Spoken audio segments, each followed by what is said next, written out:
Hello, welcome to the Streaming EVILIVE show, where we stream live in an evil kind of way. Just make sure this is working. We got a new workflow set up where I can set everything up so that I'm not stuck here trying to figure out the who, what, when, where, why, how am I going to get all this stuff, me grumbling, complaining about things, complaining about how I don't have an assistant to help me. I don't need an assistant to help me because I think I figured it out myself. I think so. That sort of thing. So here we are. Just checking to make sure that it's working. It is. Just how was everybody's weekend? We're celebrating Hanukkah right now in the house. It's very nice. We're doing 8 nights of Hanukkah. Giving the kids some wonderful Hanukkah gifts. They're really enjoying it. I've just been uploading videos like a mother effer. So I've started I'm broadcasting every day now. I try to, at least. I'm trying to really just push the grind to a whole new level. Trying to just talk about things that I really love. So right now I've been on a Return of the Living Dead kick. So if you're a fan of Return of the Living Dead, please check out some of my other videos that are on the channel about Return of the Living Dead. If you like this format for the Misfits, then you will love that format. And as you can see, I got a bit of a haircut here. This is actually a devil lock, if you could imagine. This folds into a devil lock. I started doing this back over the summer, and then I let it grow in really, really long. And then I had the wife shave it up for me. And I'm really happy with it. It's this weird, I feel like a hip college professor out of the 90s or something. I don't know. But yeah, so there's that. So yeah, so if you are a fan of the Return of the Living Dead and you like this format, please check that out. Also, please like, subscribe, share this stream, leave a comment, if you will. We're talking about 12 hits from hell today. But before we get there, I just want to say a big shout out. I want to give a big shout out to, I meant to do this the other, oh, look at this. The comments are flying in. Peter thinks it looks nice. Rue Morg thinks it's a nice buzz. Thank you very much, guys. Thank you. Peter and Rue hang out with me during the week while we talk about Return of the Living Dead and movies. Guys, we've been having a pretty good time doing that. I think I've been having a great time. I think you guys have been having a good time to show up every week. So they're some of my lunch crew. So that's been fun.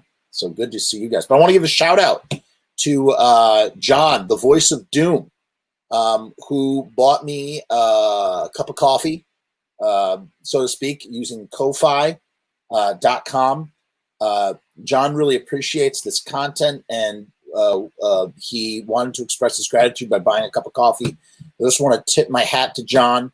I think he's going to be coming on the show along with Tony Matura. We're going to be talking about some stuff. I don't want to say what it is yet until those guys are ready for whatever.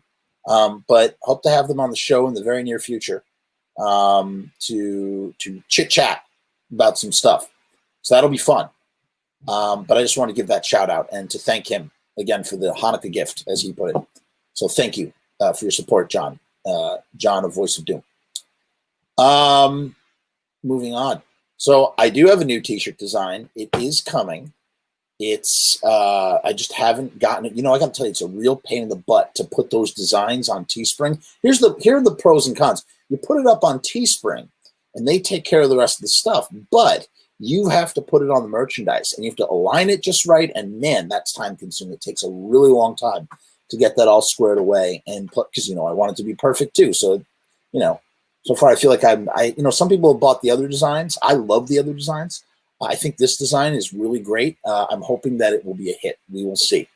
I think I'm firmly a believer of the democratic notion, or not democratic, I should say, capitalistic notion. The one time where I think capitalism is really, really, truly a great thing, the capitalistic notion of voting with dollars, which is, that's just how that's where art and commerce really meet. When something's high in demand, people buy it. Or when something is really great, people buy it. It's like what Steve Zing said the other day. Steve Zing made a comment, and I agreed with him. He was like, it's all in the songs. If you have really good songs, people are going to listen to the songs. People are going to buy the songs. People are going to go to the show. People are going to vote with their dollars. I think there's something to be said for that. So I think he's right in that sort of way. What else can I tell you?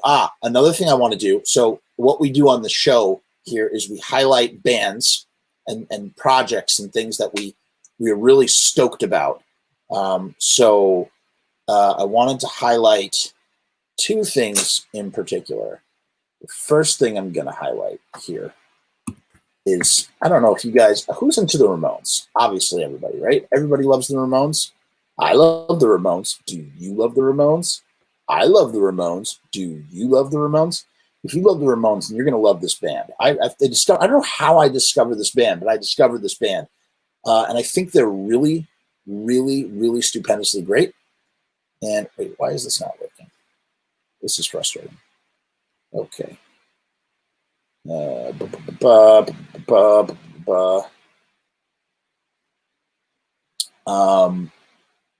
think this band is really great. They are, I guess you would call them a Ramones core band. I hate that word. Here's the thing. Okay, these guys are not Ramones core. Okay? These guys, yes, I know, Rue, you love the Ramones, and Pete, you love the Ramones too. But, there's a difference. I think Ramones core is when it's like straight cookie cutter Ramones. In the same way, it's funny. I had this guy on my Pizza Punk show. Anybody a fan of, if anybody knows the band Sublime, then you know that Bradley Noel, he had a son named Jacob. Jacob has a band called Law. Great band. The drummer of that band was on my my podcast, Pizza Punk. His episode will be coming soon.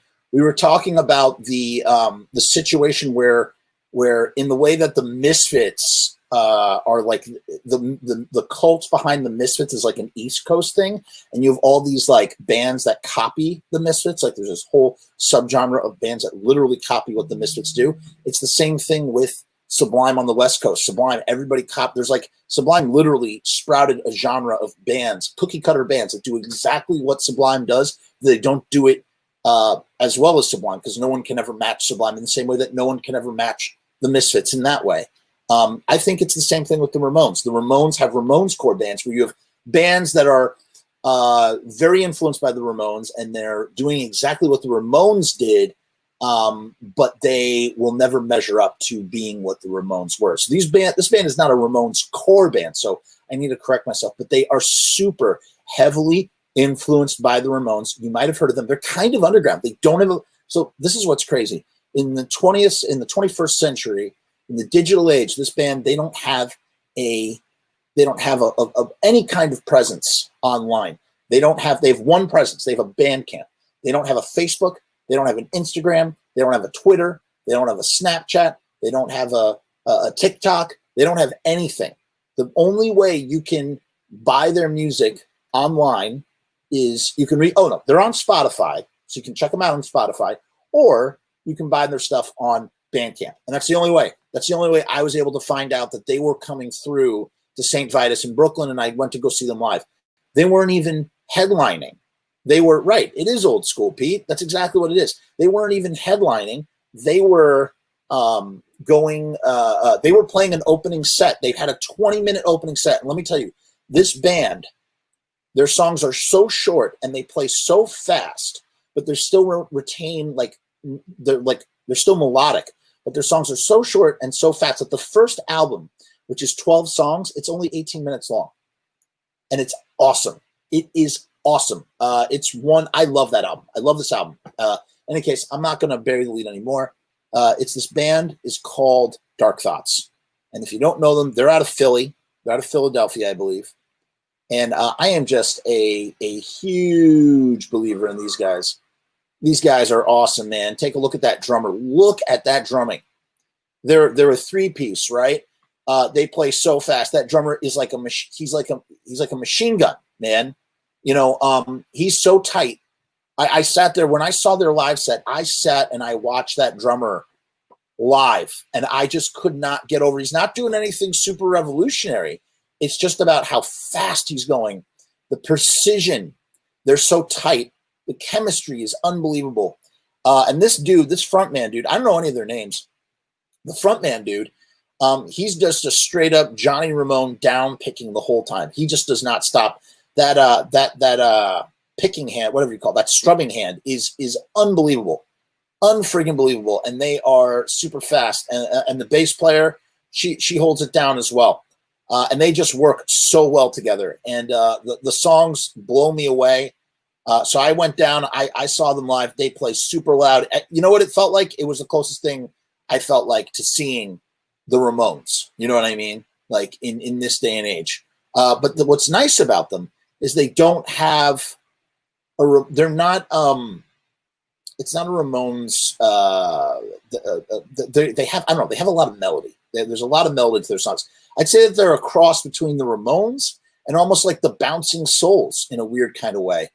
And their songs are not their songs are timeless. They're not writing about things that are going to get outdated. They're not writing about like your iPhone. They're not writing about, you know, anything that you'd be like, oh, that's so 15 years ago. The stuff that they write about is timeless, very timeless. And so real quick, if you want to check out Dark Thoughts, here's their first album. This is the one that I really like. Look at that. Just simple, minimalist. That's it. Dark Thoughts, man. I'm going to put this in the link. You can listen for free. And if you really like the music, support this band. Support this band and buy their album, okay?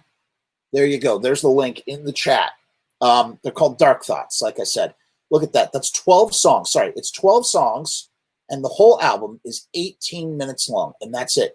And they've got some following, man. They've made it all the way over to Europe and whatnot, and they're independent. I don't think they have a record label. They are their own record label, and I believe they're their own record label. And yeah, I just love. I love the drums. I really just blow me away. So please check these guys out. And they got 3 albums out now. If you noticed, you'll see the Ramones influence. Look at this. What does this album artwork remind you of? Take one look at that. If you could imagine, what is that? Yeah, man, I agree. It is awesome and fun. What does that album artwork remind you of? It's a very iconic album cover. This was their second album called At Work. This is sort of like an abstract version of Leave Home, if you ask me. Yes, you got it. Leave Home. That's right. Yep. So you can see the influence there. They wear it on their sleeve. They wear it on their sleeve. And let's take a moment also. My buddy Joe from Darrow Chemical Company. He's got a new shirt design out. Check that out. You can see right there at the bottom. www.whbrecords.bigcartel.com. That's where you can buy this really cool shirt for Darrow Chemical Company. It's drawn by James Rose, an amazing artist. That dude, he did all the Mr. Monster stuff. And yeah, I figured why not? Let's support Joe and his endeavors. And you can see this is a Tarman. Since we're talking about Return of the Living Dead a lot, this is the Tarman design. Check this out. It's in very limited quantity, limited batches. So get your last minute orders in now. I'll put that link. Hold on. I'll just type it out because I don't have a link here. I just have a photo. whbrecords.bigcartel.com. Yeah, I agree, Rue. Rue thinks it's a nice design. I agree, man. So check that out. There's the link. I believe the orders are going out soon. So get it while you can. And that's just a really fun design. You know, I love it when something is like, you have like an homage to something that's in something else. So that's really fun. Okay. On to the next thing, the main source of the main discussion. I'm sorry, I'm at a loss for words here. Okay. I think it's the new haircut. It's screwing me up. Okay, on to our main subject. That's what I mean to say. This show is brought to you by Bubbly Seltzer.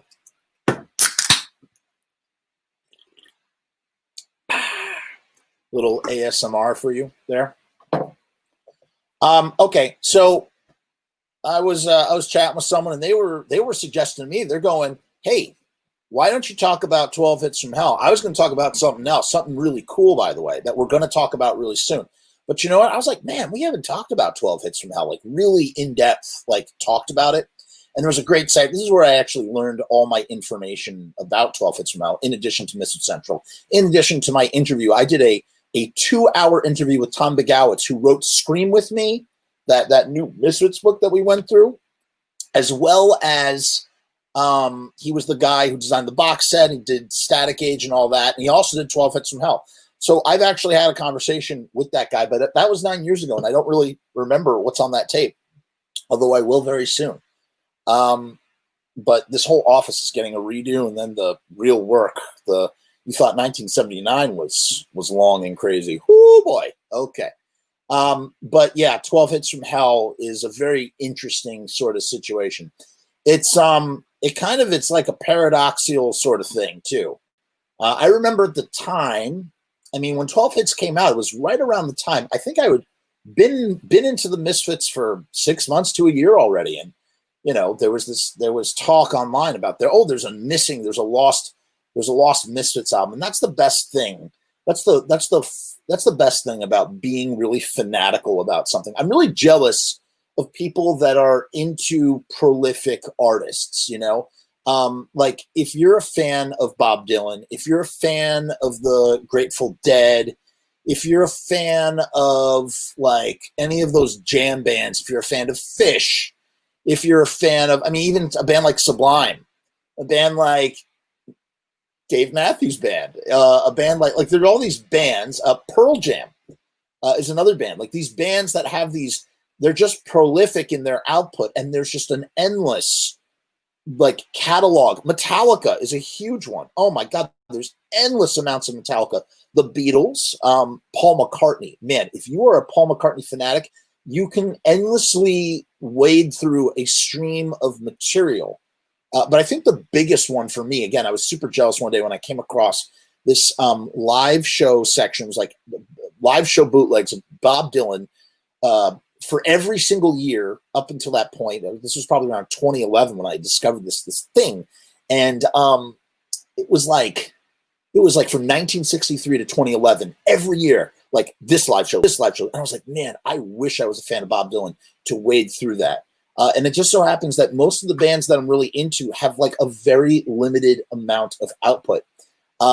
Think about this. Like, think about being a fan of a band like Samhain and the fact that they technically put out what? They put out 2.5 albums and 1 EP, right? You know, and like everything that there pretty much is to see is out there essentially. But like, you know, it's just kind of like a bummer. Or like, imagine the Sex Pistols being your all-time favorite band. They recorded 1 album, and yes, they've put out box sets, and there's live shows, and there's studio outtakes. But I mean, it's a finite material. Once you do a deep dive, one deep dive, and you're done.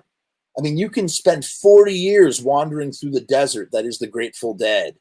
You know what I mean? Like, oh, in like 1974, like blah blah blah. Then, you know, or even if you're a fan of Jerry Garcia, man, and you're like, oh, it's the Pizza Tapes with David Grisham, and they blah blah blah blah blah. You know, we don't get that. We're not very lucky, you know, with the Misfits. Well, we're kind of lucky. I mean, new stuff comes out all the time. I mean, again, for years and years and years, we didn't know that there were unwritten songs like Infant Stranger and, you know, Lullaby, and you know what I mean? Like it's kind of, so there's still stuff out there, but for the most part, it's the bottom of the barrel. For most of this stuff is the bottom of the barrel.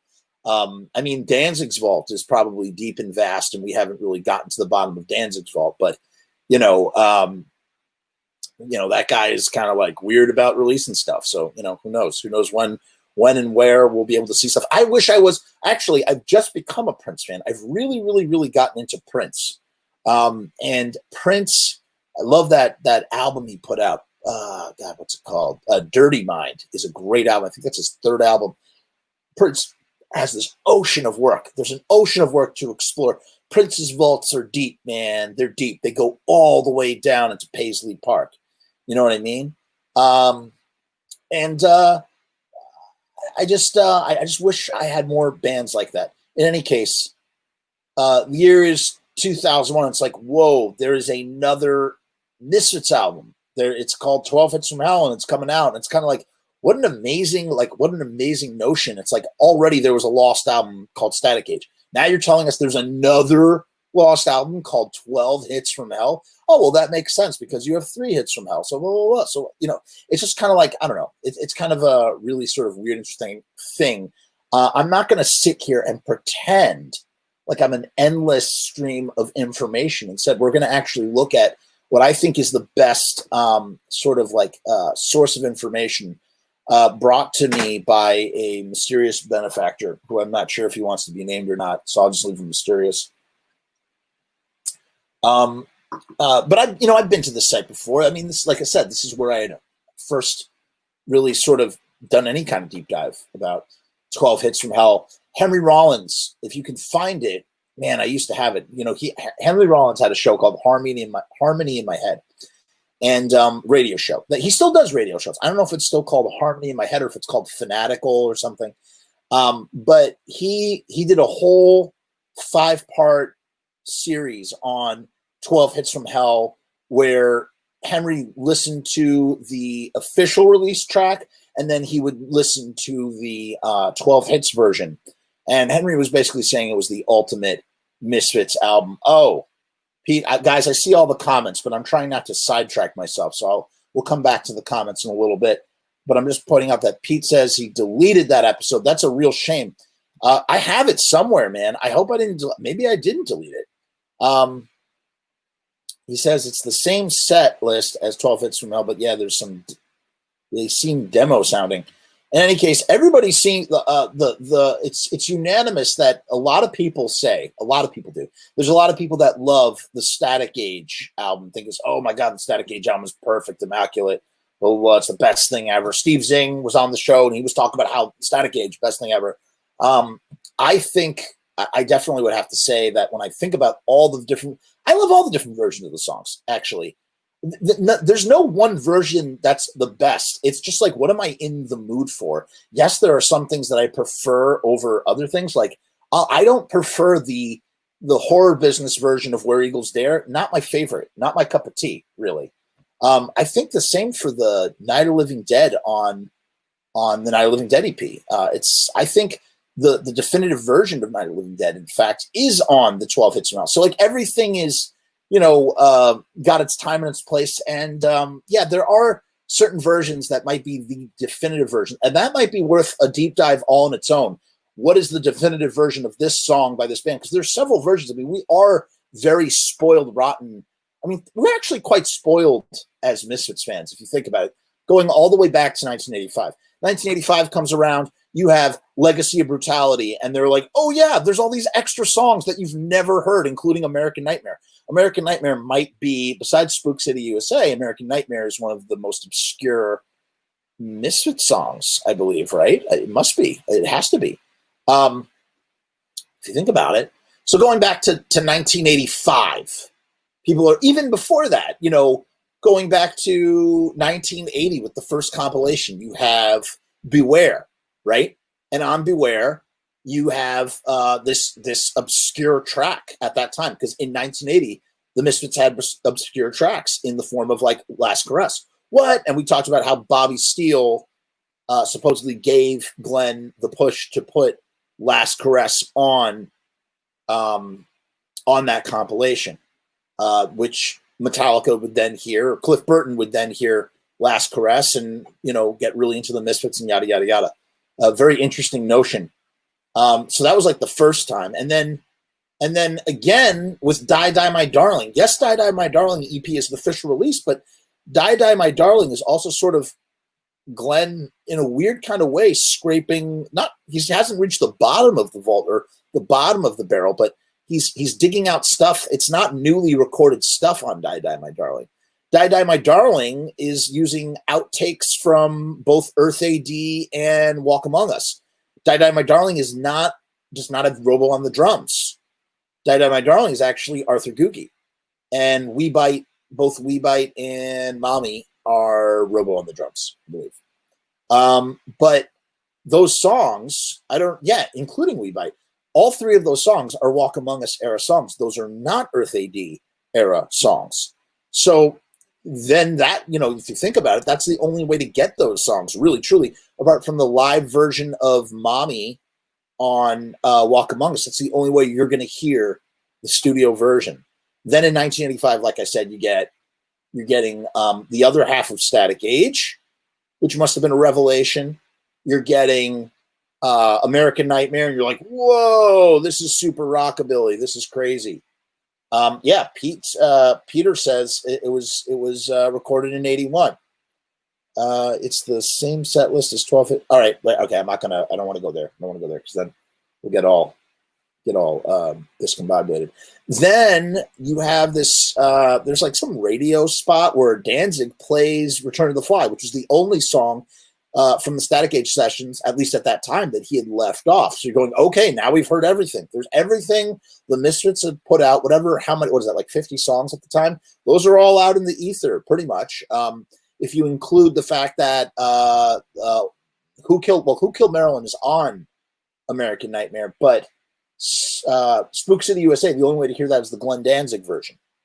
So that still remains unseen, at least until 1996 when the box set comes out. But for the most part, so what is that, like 52 songs or something? Then Collection 2 happens, right? And what do you get off of Collection 2? Mephisto Waltz. And your jaw drops because you're going, what? I didn't even know this was a song. And it's not, because the Misfits never did it. It was a song that Glenn wrote for the Misfits. The Misfits didn't like practicing it. And so Glenn recorded it with Eerie as a Misfits song, even though it sounds more like a Samhain song.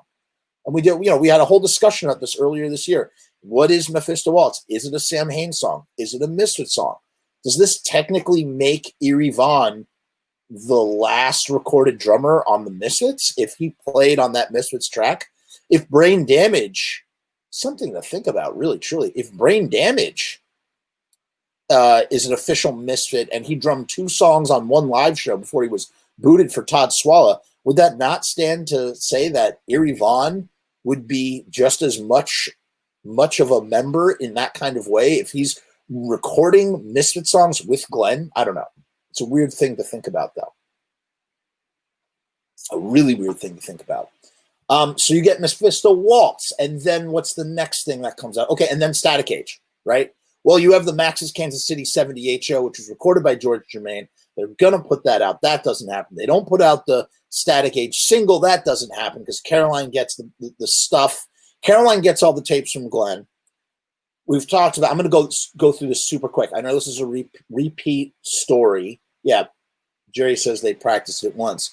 I know this is a repeat story, but I'm going to do it super quick. Tom, in detail, told me in my interview for They Came From Lodi, coming soon, sometime in the future near you, Tom Begowitz told me about how they got the master tapes from Glenn and they digitized everything. The tapes were falling apart. They baked them in an oven. You've heard this story. They baked them in the oven, and then literally they run it through they're digitizing it in a reel-to-reel or however that's done.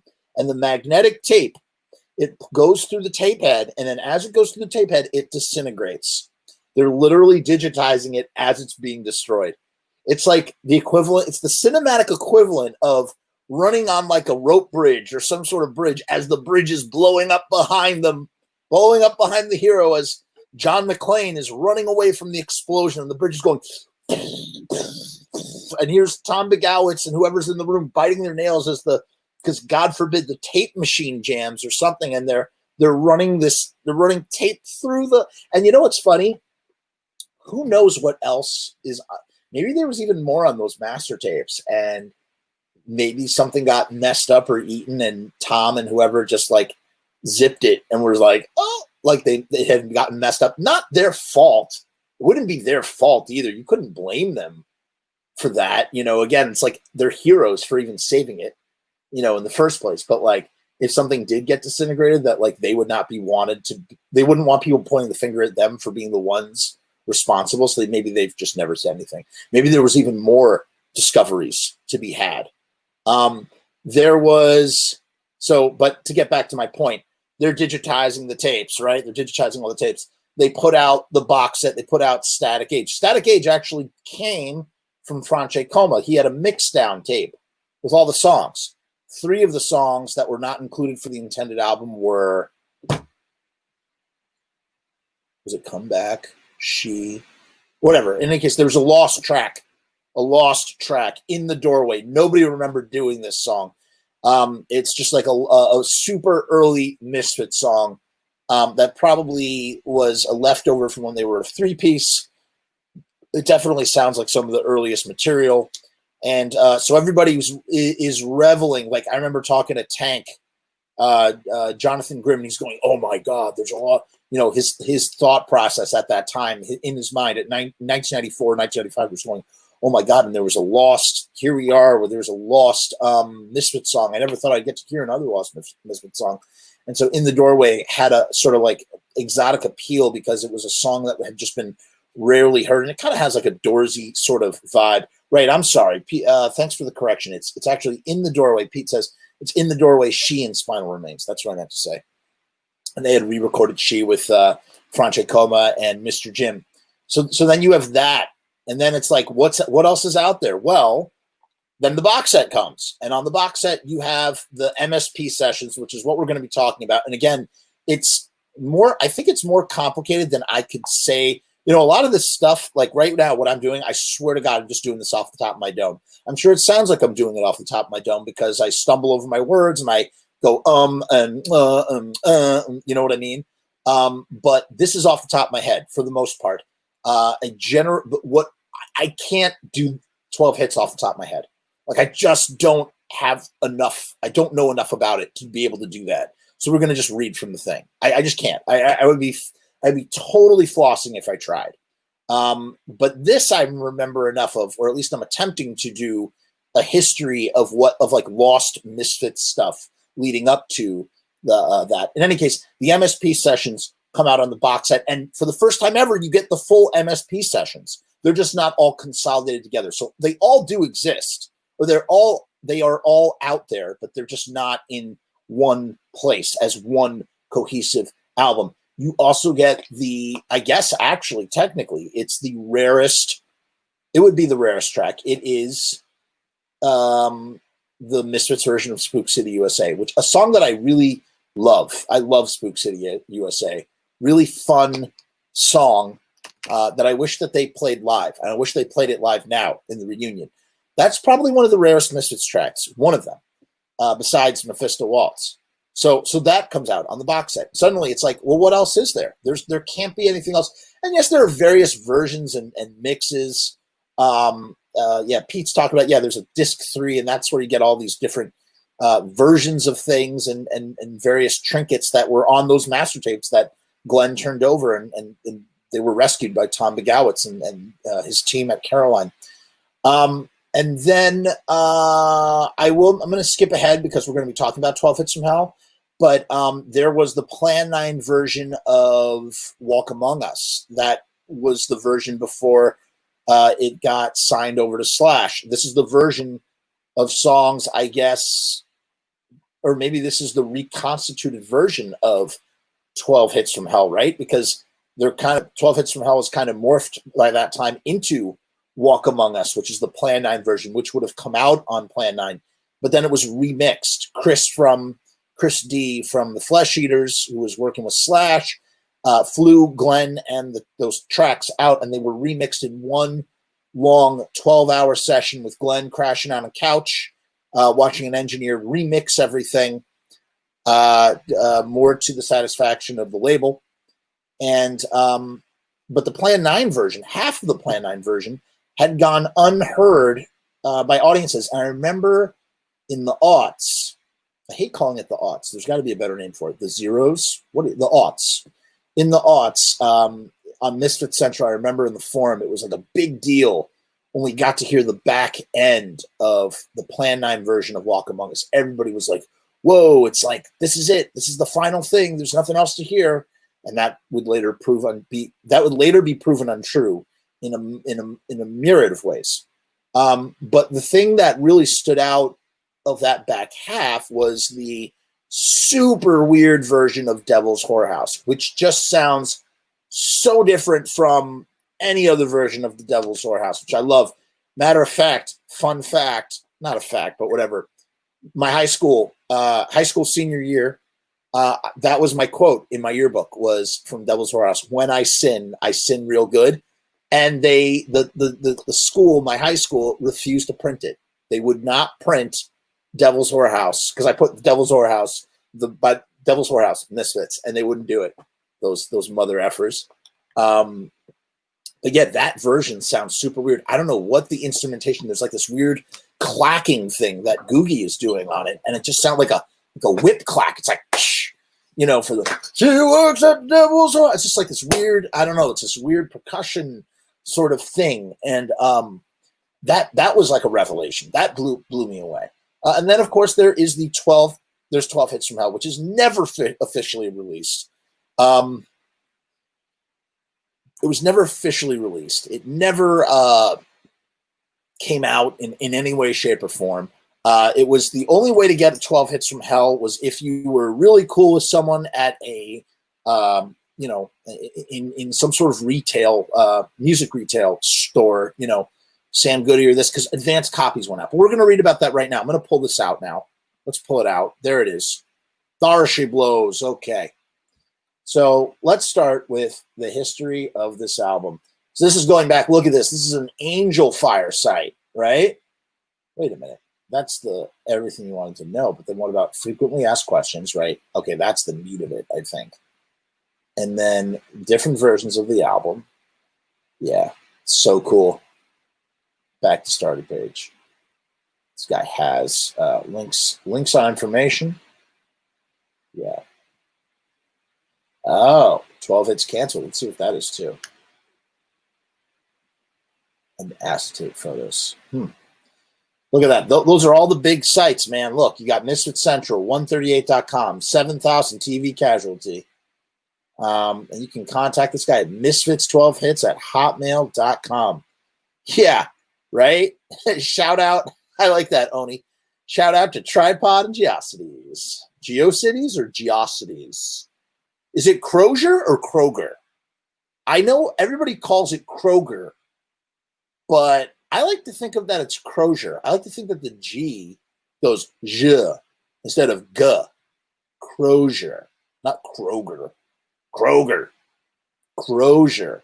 Sounds more fancy. It's like saying Target. Target, you know? And liner notes. Let's see what the liner notes is real quick. We'll just open up everything, right? Oh, man. Is this the Tom Begowitz interview? Let's see. Yeah. Right, with TV Casualty. Yeah, this is one of the interviews where he talks about it. Oh, man. What's up, Russell? Why is the second link is gone? That's so cool. I didn't realize that Russell had interviewed him. Tom Begowitz. It's a fun name to say. Tom Begowitz. Once you know how to say his name. All right. Enough horseplay. What is that? I don't know what that is. Here we go. Sorry, just checking this one thing out. Collection 2, the Misfits box set, Static Age, told it's about right. That is that informatione. Okay. All right. So let's go to the history of the album. And there we are. All right, everything you ever wanted to know about the Misfits 12 Hits from Hell. This is super old. This is like 19 years old. This site has to be from 2001 or somewhere early 2000s, right? Originally scheduled for release on October 30th, 2001, the Misfits 12 Hits from Hell would have been the latest release of all original Misfits material, a complete group of songs from the MSP sessions recorded August 7th, 1980. Let's pause. Let's think about the date, August 7th, 1980, right? So Bobby Steele, so their last show with Bobby is at the Exile, and that's in June or July of the year, right? Now we gotta check, man. We gotta get really accurate about that. Let's take a look real quick. When did Bobby Steele do that show with them? That show. Exile Club. Their only show in 1980. They only played one show, at least according to Misfit Central. But we know that Misfit Central has been wrong about a lot of things over the years, so this might not be accurate. They played, so July 10th, they play with Bobby for the last time. Arthur Googie is in the band. He's been in the band for about 7 months now. They got him right after Joey Image left. Or I don't know when he officially came into the band. All right, now let's take a look at the timeline, actually. Ugh, so annoying. Because they might have started recording. No, they wouldn't have started. Let's take a look at the timeline. All right, let's see. Sorry, we got to do a little detective work here. Arthur. All right. After a 4-month break with no drummer and no shows, the Misfits recruited Arthur Googie, a drummer from New York City who had never been in a band. So how about that? Okay. So 3 months. So they probably started. Oh, okay. Wow. All right. Sorry. This is okay. I'm glad we have this. We needed this here. This was important. This is important to have right now for the thing of the thing. So Googie comes into the band. There's inactivity for roughly 4 months in one way or another.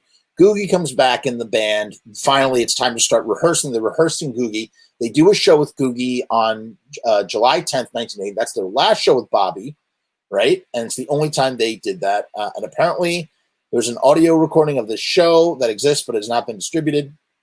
Then, in August 7th, 1980, in August, the Misfits enter Master Sound Productions in Franklin Square, New York, to begin recording 12 songs for future release. In addition to Bobby Steele, Jerry's younger brother Doyle, who had recently begun rehearsing with Danzig and Jerry, played guitar on some of the tracks. The session was mixed on September 5th. So they still haven't done their first show with Doyle, which would be on Halloween of 1980.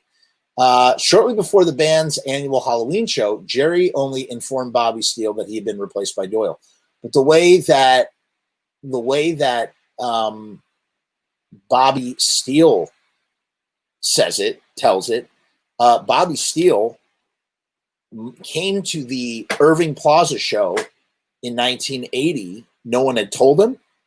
He came to the show with Frank Zappa in tow and found out that he had been replaced by Doyle right then and there. So I don't know. That's kind of, it's a he said sort of situation. But the point is, to give some context here, this is the time. Remember when we were doing the Jerry Only interview in Ugly Things 12, and he's talking about how Bobby left the band, and he's talking about how Bobby is starting to pull stuff like he's not showing up, or he's coming really late. He's not showing up. Well, this had to have been August when they're recording at Master Sound Productions in Franklin Square, New York. Doyle is clearly roadieing for the sessions, right? He's showing up there, just sort of waiting in the wings. He's rehearsing with both. He had been rehearsing with them as early as Joey Image days, right? Just jamming with them. And now here he is waiting in the wings. Bobby's not there. And we talked about that briefly, that, Jerry said, oh, Bobby's being an a-hole and, pulling all this rock star stuff. So, I'll just get my brother to do it. We don't need Bobby to do it, which was such a bad idea in the sense of musicianship. And the flip side is you have Bobby saying, Jerry is not telling me when they're doing stuff, or he's sabotaging me. He's not giving me rides and I can't get over there because I'm crippled. I think there's a mixture of the truth in there. However, I could totally imagine Bobby being like pulling, trying to do some sort of power play, not showing up to a rehearsal and not realizing that he was, or at least that the guys thought he was more replaceable than he might have thought. And that led to Doyle playing guitar on those sessions, right? But Bobby had showed up to some sessions and he had played guitar and they had recorded it. And then they also recorded Doyle doing it. Well, you know what? Instead of me talking about it, we'll go back. I just wanted to check this out because I'm just trying to plot this out in my mind of what's happening when. So Arthur Googie has only been in the band for 4 months. He's only done one live show, and they're replacing Bobby with Doyle, and now they're doing, 12 Hits from Hell, right? Just like the Static Age album, 12 Hits from Hell was originally slated to be a full-length Misfits album. Instead, the songs were never released as a whole, but they were split up and put out separately. And that's what happened to Static Age. They record Static Age together. We know that story. They shop it around. Nobody wants it, so they chop it up, right? They're going to do a single. They're going to do a 12-inch single of Static Age, and then they put out the Bullet EP, and then they used Last Caress on the Beware thing, and then everything else remained unreleased until Legacy of Brutality. So it came out in batches, right? Well, it's the same thing that happened for 12 Hits from Hell. Eventually, that session got cannibalized, and instead you get 3 Hits from Hell, right? Which does have Bobby on it as well because he played on those sessions. That's where it comes from. But then you also get the Halloween EP. That's where the Halloween EP comes from. So all that stuff was sort of, and then the rest of the stuff sort of obscurity of such. I think some of that stuff is on Collection 1 or Collection 2. I don't know how that the MSP session chops up. Blah, blah, blah, blah. Oh, here it literally explains it here. I literally just don't even have to talk. Trying to pretend like I'm an expert on this when I'm not. Instead, the songs were never released as a whole, but instead they were split up and put out separately. Some released on an original 7-inch EP. That was 3 Hits from Hell. Some ended up on bootlegs, right? So that's where you get the bootleg versions. Some the collections. Okay, so it is on the collection CDs. Eventually, most of the songs ended up in different areas on the Misfits box set. Strange enough, it wasn't until the release of the Misfits box set put out in 1996 that all of these songs were available to the general public for the first time. But even then, the songs were shuffled sporadically between the different CDs and the box set, and the mixes of the songs did not match up with each other. So nothing is mixed. It's not consolidated and mixed cohesively as one album. That's the thing to remember about 12 Hits from Hell, or what also makes 12 Hits from Hell different from everything that's come before. It's presented as a cohesive, singular album. Like you could take all that stuff and make the 12 Hits album, like what he was just talking about, but it's all mixed differently. It's not going to sound right. This is all mixed with a vision, because I guess you got to mix with a vision. Look at Die Die My Darling. Die Die My Darling is a Walk Among Us song that was later remixed so that it sounded more like the stuff on Earth AD.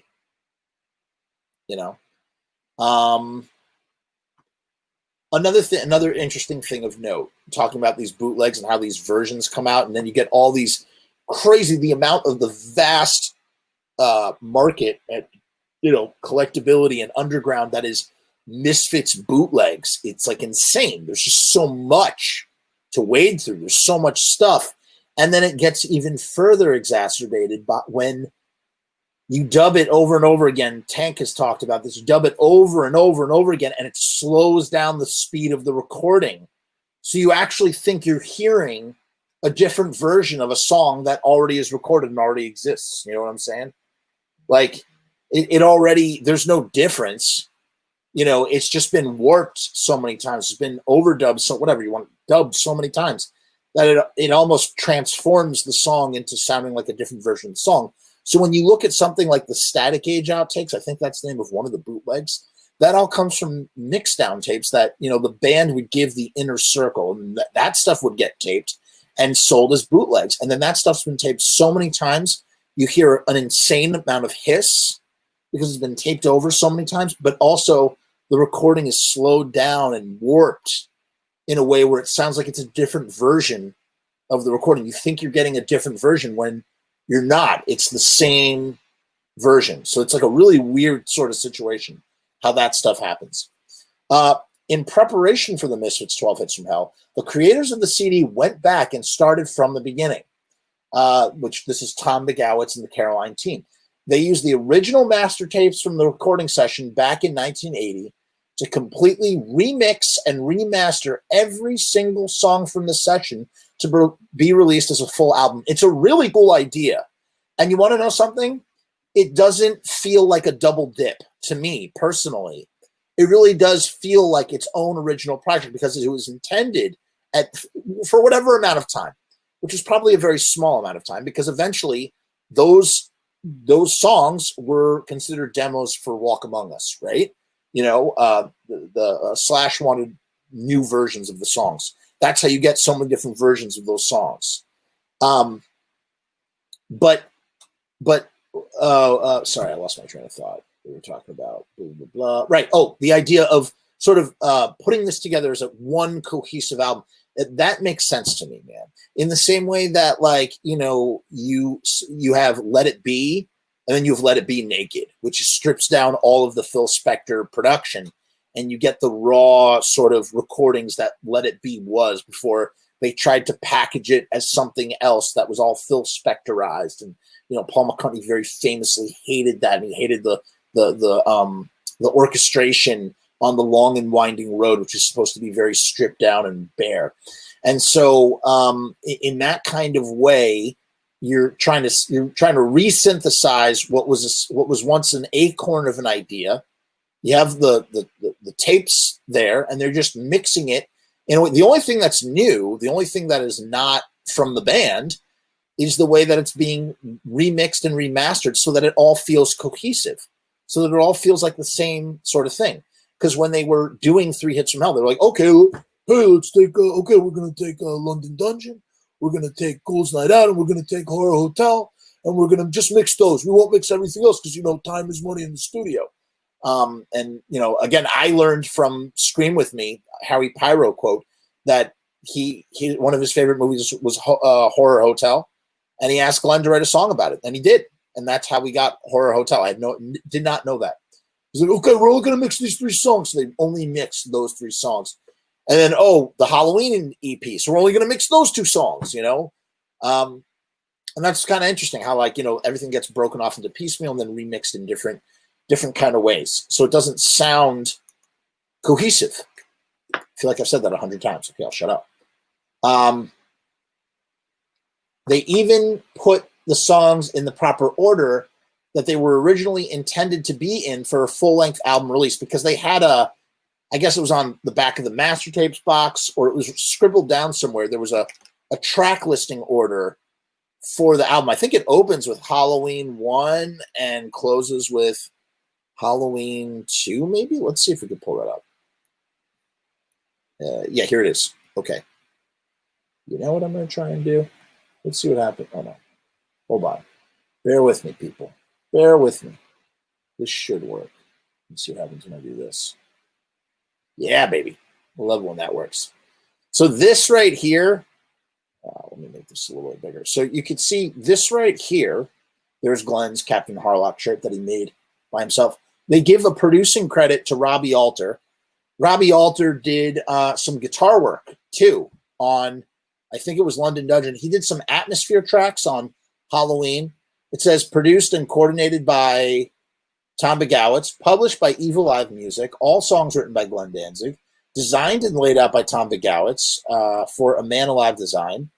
The band photos are from the Eerie Von collection. Eerie Von and Tom Begowitz are friends. Eerie Von was asked by Tom Begowitz to write the foreword in the box set, which he did. They used Eerie Von's Cough Cool She 7-inch because the master tapes were missing. They were missing.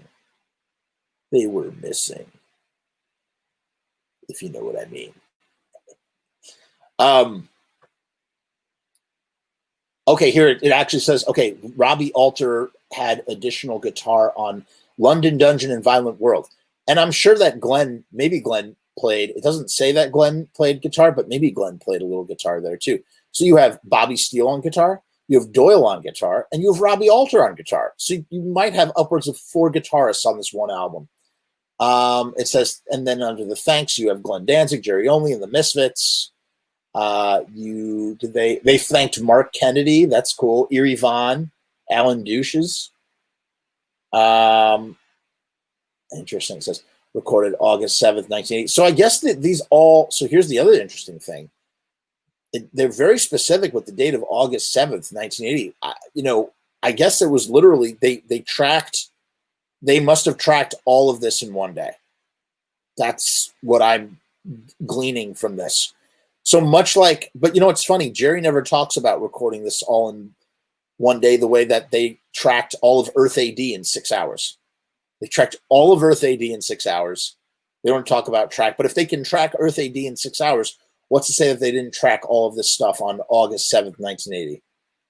Which would explain why maybe, all right, ready? I'm going to piece something together. If that's true, if everything took place on August 7th, 1980, here's my 2 cents on it. Ready? And again, this is our theory. We're going down the rabbit hole. Let's go down the rabbit hole with Jeff. Ready? Here's my theory. There was one recording session where they tracked all this stuff. Bobby Steele shows up, right? Because maybe my theory is not so theoretical. Bobby Steele shows up, pulls some stuff that really pisses off Jerry, who's paying for the session. And that's when they make the decision to axe him from the band. They bring Doyle in. No, that wouldn't make sense either. Why would Bobby? Well, I guess that doesn't make any sense. All right, forget I said that. Forget it. I thought I was having a eureka moment there, but maybe not. And you can see here the writing is really cool. I don't know who wrote this. It doesn't look like Glenn's handwriting. It doesn't look like Glenn's big block print handwriting. But it was written by somebody. Maybe it's written by Robbie Alter. And that looks like it's written. Skulls looks like it's written by Glenn. But everything else does not look like it's written by Glenn. And you can see some stuff is crossed out. Okay, I was wrong. No, I was right. Halloween opens the album. It closes with London Dungeon. Closes with Halloween 2. And if this is supposed to be an LP, this is even cooler. So the LP is supposed to open with Halloween. Side A concludes with Night of the Living Dead. Side B opens with Horror Hotel, and side B closes with Halloween 2. That's really cool. That is really cool. Yeah, the Astro Zombies, Ghouls Night Out. Wow. And then you get that alternate take, which they found. But there were way more than that for the alternate takes, because I know, because Tom Begowitz played them for me. That's right. The guy who designed this thing, when I went over to his house, I went over to Tom's house, the guy who created 12 Hits from Hell and the box and stuff. My wife and I drove out to his house. I interviewed him for about 2 hours, and he had an iPod. And on this iPod was every single alternate take that you could imagine. And there are multiple takes of things from Static Age. There is a Elvis version of Some Kind of Hate. That's right. There's actually an Elvis version where Glenn is really doing this Elvis lyric. There's multiple versions of Children in Heat. I've listened to some of this stuff, not all of it. He was just playing me all these alternate. I just realized, and that's when I really realized that even though everything that's out there in terms of, I guess, songs are really sort of out there, we're really just sort of like scratching the surface. And then really we were only scratching the surface when, Manny came to light, and Manny has his tape and yada, yada, yada. So I don't know. It was kind of like mind-boggling to hear some of these things. I never thought that there was an alternate version to Children in Heat. I never thought there was an alternate version to Some Kind of Hate. Sometimes I imagine that I made this up, that I imagined it, but I didn't. He had it all on an iPod, and I saw him doing the click wheel of the iPod, and he's just scrolling down, and he's got way more Misfits songs than 54 songs. There's way more of them, and they're only on that iPod, as far as I know, or on his computer. He's got it all, man. He's got the goods. I'll tell you, some of these music guys, they got the goods. They do. So, and my wife heard it too, but my wife doesn't care about this stuff. So, it's not whatever. But yeah, I don't know whose handwriting this is. And this is what they went by for the track listing. And that's to say, who knows if it was even really truly the track listing. This just might have been an idea for the sequencing, but how do they actually know this was supposed to be the track listing? In any case, it's a really cool idea that this project came to light. Let's find out what happened. Why did it not go down? What was the thing that destroyed everything, right? Let's take a look.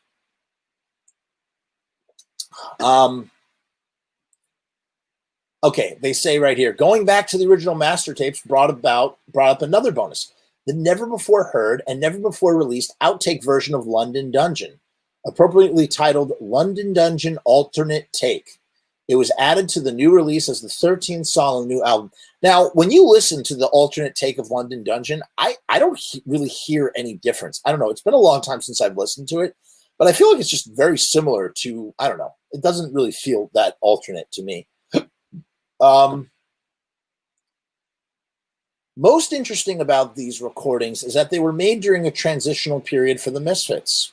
The recording began when Bobby Steele, guitarist, recorded multiple guitar tracks on most every song and the majority of the guitar on the entire album. So Bobby is playing the majority of the guitar on the entire album, right? Before the album was even completed, Bobby was kicked out of the band. So this is what I'm trying to figure out. There couldn't have been one recording day. There had to have been, oh, Pete, you're right. Pete is right. Pete says the lyrics are different. Pete, you're totally right. The lyric, that's what it is. The lyrics are different. And Tom Begowitz pulled that up in the, when they were soloing, this is what he told me in the interview, when he's soloing the different tracks on the board, they pulled up something and that had the alternate scratch lyrics. And that's what they decided, that he made a decision to put that in there. Thank you for reminding me of that. Thank you. Here's what I don't understand. How, and this is the mystery here. It is a mystery, baby, to me. If anybody else, I'd love to hear anybody else's opinions on this. But so it couldn't have just been recorded on, they couldn't have tracked everything on August 7th, 1980. They'd had to have done additional days in the studio, because I would imagine that Doyle would come in and then finish up tracking guitar without Bobby there, right?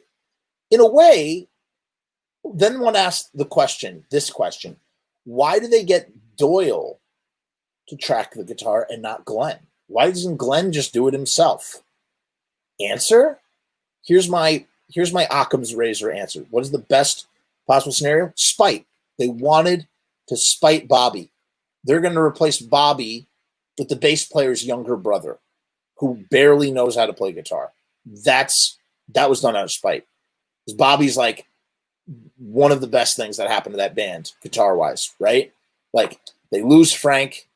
Frank is a decent, solid player that they could have gone with, had he been able to tour or whatever his deal was. They get lucky with Bobby. And now Bobby has become a problem because of his attitude and his ego and whatever. And now they're gonna lower their musicality to spite Bobby by having him record over this album.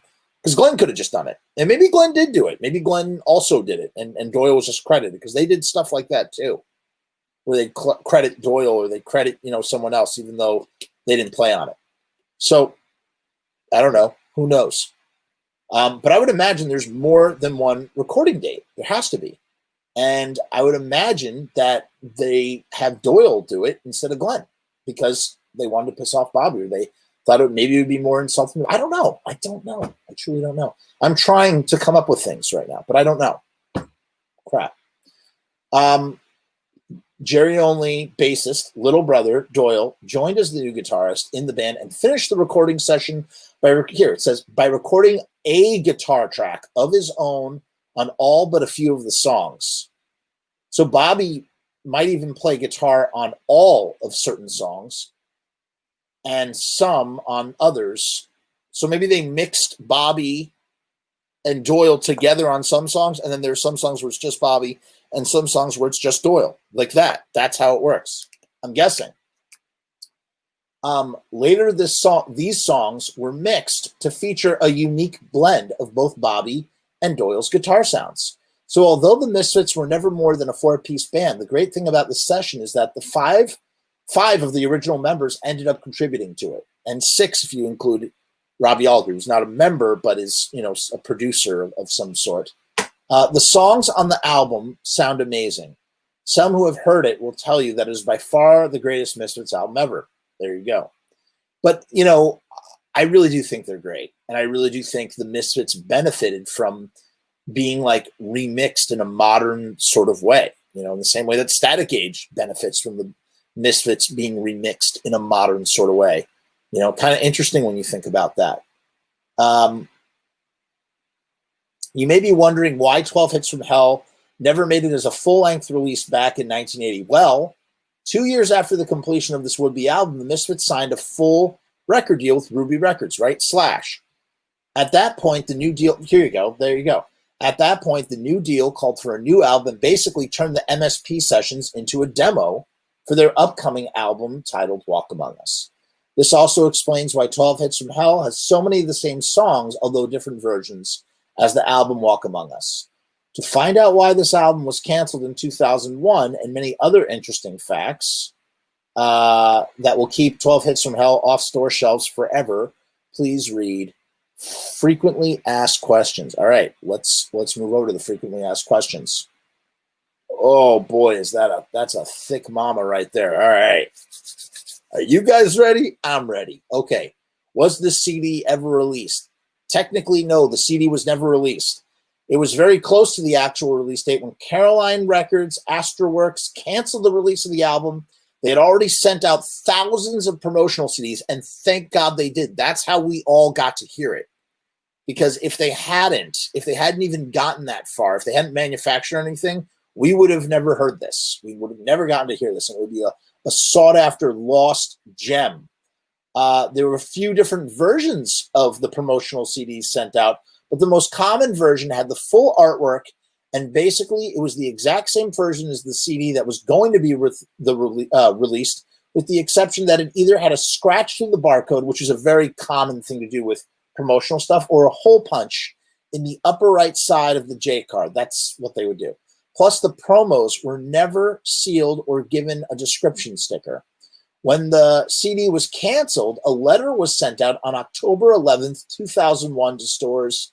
Its purpose was to recall all of the promos that were sent out. But of course, when, you know, a great CD comes in, okay, I got to pause real quick to talk about how sad this is. Parmy would like to hear an Earth AD remaster. Yeah, I would like to hear an Earth AD remaster too, but I'm not holding my breath because those tapes were sent to Germany and they were lost to time, supposedly. They're not, you can't, that's it, baby. There are no more tape. There are no Earth AD masters to be remastered. I think everybody would like to hear an Earth AD remaster. I'd like to just hear the tracks like solo by themselves. I'd just like to hear how they sound. That would be interesting. In any case, you know what happens. Cool new promo, some anticipated new promo was released, and you go down to the record store and you're like, Jimmy, Joey, Mikey, Eric, whoever, the manager, friend, or whatever, yo, you gotta let me get that CD, you gotta let me get that promo, blah, blah, blah, blah, blah, blah, that sort of thing. What do you got in the back? You got anything in the back? You know, just sort of like letting that stuff, because there was actually a time back in the day. I mean, this might sound archaic to someone who's like young or born in the digital age, part of the Z generation or the I generation, wherever the hell it is, where, yeah, like you would send out promotional versions of the album to a record store, and then they would play it or preview it, and that was one of the perks of working in a music store or a video store. You got to see something way in advance of when it would come out.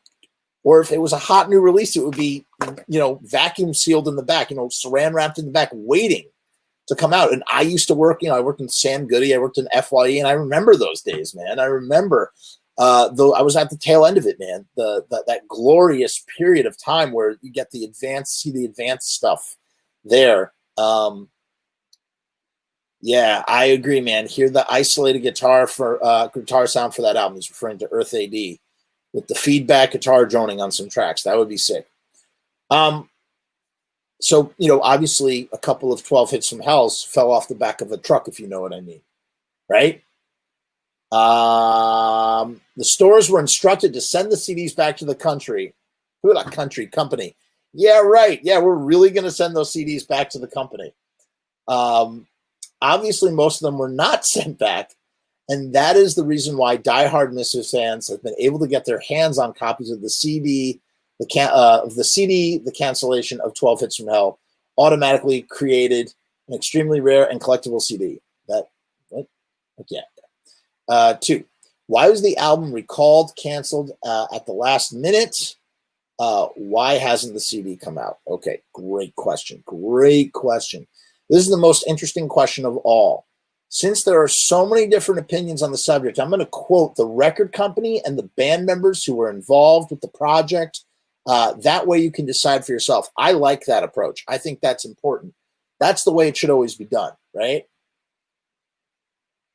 The initial reason that was given on why the CD was recalled is because it was said that both Glenn and Jerry felt that the album was not up to quality standard. We were told that Glenn had a problem with the layout and that there were some errors in the credits. Okay, so that is interesting. So that kind of makes sense. So maybe Glenn is livid that it said that the because this essentially the thing that we've not discussed yet, the thing to really remember here is that this is not released by the band. The band has nothing to do with this release. Glenn Danzig has nothing to do with this release, and Jerry has nothing to do with this release. If Glenn saw that the producer was Robbie Alter, he probably was pretty pissed off, because in Glenn's mind, Glenn is the producer of, no matter what, Glenn Danzig or the Misfits would be considered the producer of this Misfits material. So that right there, the fact that this is being done without Glenn and Jerry's approval, or being done without Glenn and Jerry's, overseeing it, Glenn's already pissed off about the box set. He's also pissed off about how the collections 1 and 2 were handled, or maybe just collection 2 is handled, right? So now he sees an opportunity to put a kibosh on another release that's featuring both Doyle and Bobby as guitarists. That's the Glenn side. Then the Jerry side, and Bobby, well, I'll let Bobby explain. Will explain it here. But there's a reason that Bobby feels why Jerry put the kibosh from his angle. Because in Jerry Only's mind, this is money, printing money, in the sense of he's not getting the publishing royalties, but he gets mechanical royalties on this stuff. And this is still in the age where you could get money. I mean, you could make money off of your mechanical royalties because people are buying CDs. Like, whoa. So I would imagine that's still money on the table for Jerry, in the same way that, the rest of the Misfits catalog is lucrative in the 90s. They made a mint on that stuff, right? The money started to come in, the royalties, things. Hold on. This is the most interesting question of all. Okay, that there were errors in credits, right? So Robbie Alter's being listed as the producer. Next, we were told that Jerry had a problem with the final mix of the music, that it wasn't satisfactory, and that it needed to be remixed. Now, remember, here's another thing to consider. Huge revelatory thing here to remember. This is the year 2001. This is a post Misfits 95 Jerry, where Jerry has already, not only was he struggling with Chud and Graves, but he's had 2 lukewarm experiences with record labels. He's just gotten done dealing with the hassle of Roadrunner and how he felt that Roadrunner had hassled Famous Monsters. He's trying to start his own record label, Misfits Records. He's thinking about doing this 1950s project, yada, yada, yada, whatever. Cuts from the Crypt is due out. And here is this album that's coming out of Misfit stuff that has nothing to do with Jerry has no say in it. When Jerry is struggling for control in some way, shape, or form with record companies, I'm sure this must have rubbed Jerry the wrong way in some way, shape, or form. I would imagine that's why suddenly Jerry and Glenn find themselves on the same side of this situation because of that in some way, shape, or form. Again, I'm not an authority. I do not know. Always have to put that disclaimer as I talk about this stuff, because like I said, I am not an expert. I was not there, right? I'm just a nerd trying to figure this stuff out. Okay, the initial, that there were errors in credits, right? So Robbie Alter's being listed as the producer. Next, we were told that Jerry had a problem with the final mix of the music, that it wasn't satisfactory, and that it needed to be remixed. Now, remember, here's So right, so that Jerry had a problem with the final mix of music, and then again, this is like Jerry, who like now that he's recorded 2 albums on his own with his version of the Misfits, suddenly it's like, oh, I know what I'm doing, and blah blah blah blah. Like this should be, I don't like the way that this sounds, or blah, this is not how. Suddenly he wants to have an opinion on this. He finally, Jerry has his voice that he might not have had in the original Misfits when Glenn was the head honcho and leader, right? Let's see here. They would not allow its release unless the CD was changed to their liking. It says licking here. Was changed to their licking. Was changed to their liking. But is that true? But maybe Glenn's demands might have been mix Bobby. Glenn and Jerry are both going mix Bobby out of the album.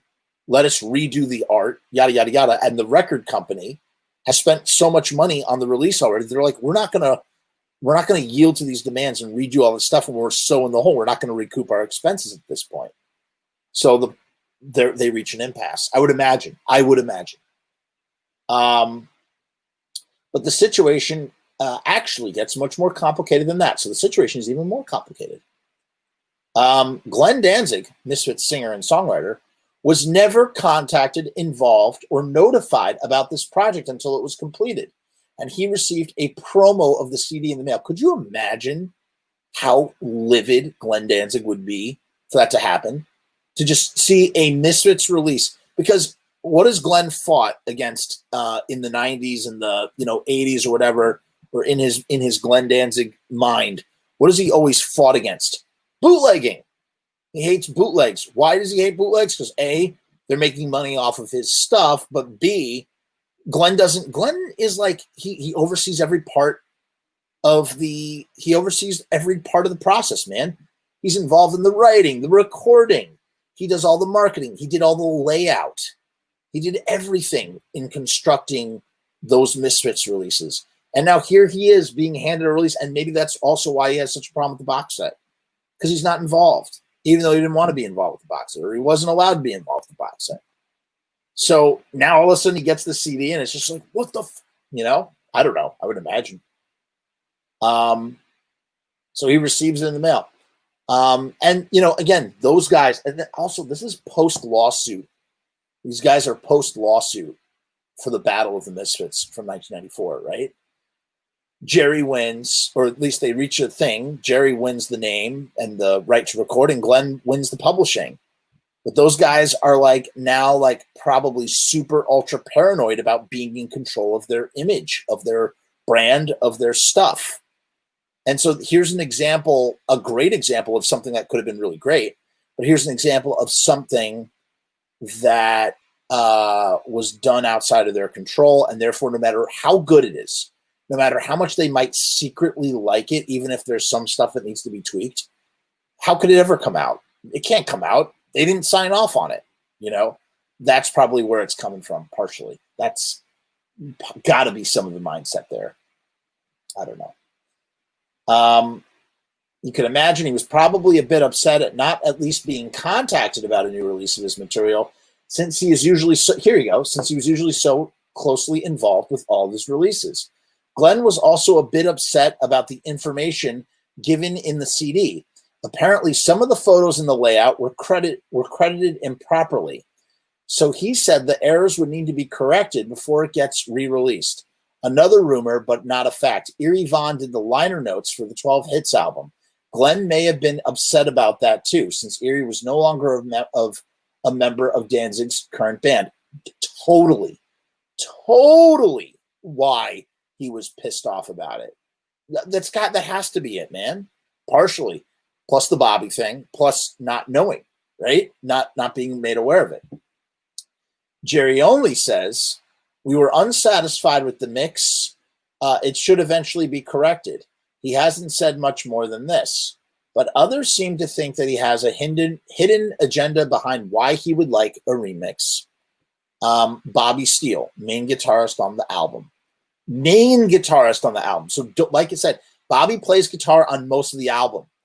Doyle plays guitar on Bobby plays most of guitar on some of the tracks, and then they share guitar on a couple tracks, and then Doyle plays guitar on only a couple of tracks. At least that's as far as how I understand it. So there's a little bit of overlap, and then there's mostly Bobby and some Doyle, right?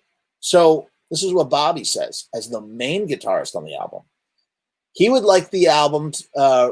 He would like the album released as is. He is convinced that the only reason that Jerry Only wants to remix the album is so that they can cut out his guitar playing. When the album was originally planned for release, Bobby's guitar tracks were the main focus of the new album. His guitar tracks created the primary sound of the album. Bobby says, I don't think Glenn cares so much about this. I think this is, if anybody cares about it, it's Jerry, and that's because of all the friction between Jerry and Bobby in the late '90s, and over a lot of stuff. Frankly, there's a lot of stuff there between Jerry and Bobby, and Bobby would eventually sue Jerry a number of times, along with Arthur Googie. They would like co-sue Jerry over stuff, over money, yada yada yada.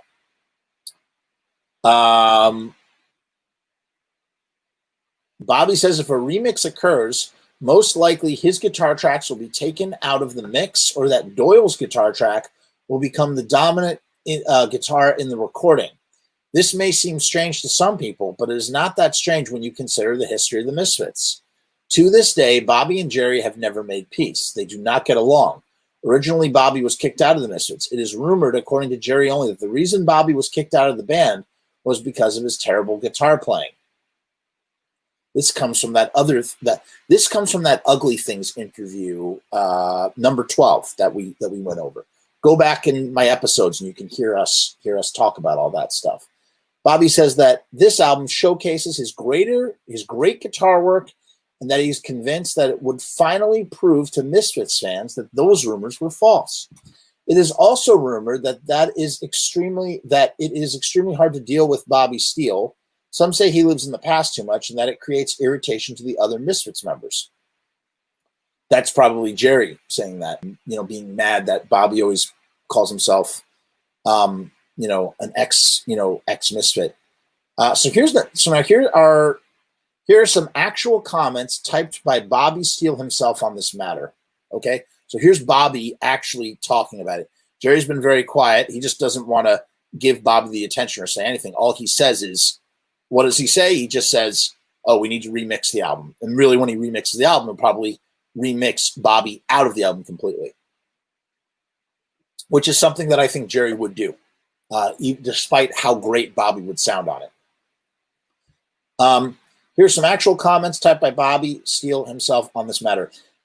Jerry knew about this release. I have an interview in a zine called Altercation that came out in September 2001. Where Jerry talked about it. As far as his excuse that the Misfits were never intended to be a 5-piece, I'd like to see that lie too. He didn't gripe about the combination of mine and Doyle's tracks on various cuts of the box set. The agreement regarding Caroline's ownership and the settlement in the lawsuit clearly state that Glenn and Jerry's approval cannot be unreasonably withheld, and that their excuses are about as unreasonable. Wait, hold on. The agreement regarding Caroline's ownership and the settlement in the lawsuit clearly say that Glenn and Jerry's approval cannot be unreasonably withheld, meaning that they have to have good reason to withhold something. It can't be unreasonable. And their excuses are about as unreasonable as it gets, especially when you realize that Glenn is upset about not being properly credited, and he never gave anyone proper credit himself. On the legacy argument, compare those versions with the real versions, like on Static Age, and you'll see that the real tracks are much better. The only true reason they are withholding this release is the most obvious one. For 20 years, they lied to you about the Misfits and my guitar playing. This release would prove that they lied. It also gives the best representation of the band as it existed at that time. I actually agree with that. If Jerry had picked me up to do the rest of my tracks, because he's claiming that Jerry wouldn't give him a ride, and Bobby could not get there with his equipment. If Jerry had picked me up to do the rest of my tracks instead of bringing Doyle in there, so there was definitely more than one recording date. It's not just August 7th. There was another recording date. instead of bringing instead of bringing Doyle in there, have been a bit more of the feedback. What? If Jerry had picked me up to do the rest of my tracks, instead of bringing Doyle in there, there'd been a lot more of the feedback tracks and dynamics like you hear in London Dungeon. Okay. So he's claiming that the rest of the album would have sounded more like London Dungeon, having feedback tracks and more dynamics like the London Dungeon stuff.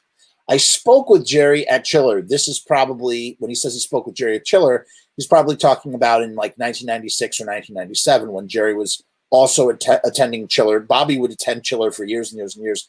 Jerry eventually would stop. I spoke with Jerry at Chiller, and he said he's working on buying tapes from Caroline. Rocky said it'll never come out. That sure sounds like they're not thinking about the Fiends and what you want at all. The general consensus is that this is the best Misfits album yet. There's a chance it could be mixed to sound a little better, but there's also the same chance that it could end up like Night of the Living Dead. Listen to the original mix, which is on the box set, and then listen to the muddled mess that Glenn remixed as it is on the 45. If it ain't broke, don't fix it.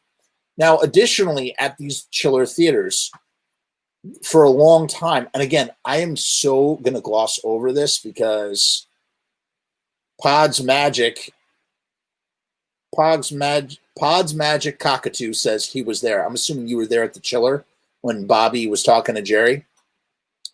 So I don't know the whole story, and I really don't want to talk out of turn here. I'm just going to talk about what I remember. Please take it to the grain of salt. So the lawsuit finishes in 1994. There is settlements. There's a settlement. Caroline actually pays back royalties on behalf of Glenn. As part, they foot the bill for Glenn. Glenn never had to come out of pocket on those royalties from the 80s that he was getting by himself to pay back members. Bobby was not originally on that deal. He would eventually get in on that deal, but not originally. And he was coming around to Jerry and going, when am I going to see my royalties? When am I going to get my money? When am I going to get my money? It was kind of like, from the way I remember hearing it, or it was told to me, or wherever, again, I'm trying to remember the details, but it was essentially something along the lines of like, it was like Maury from Goodfellas. You know, when Maury is going to Robert De Niro and he's going, the wig guy, and he's going, "What? Come on, where's my cut? I want my cut. I want my cut." And then they ice pick him, and it's kind of like that. That's what would happen. They'd be at like Chiller,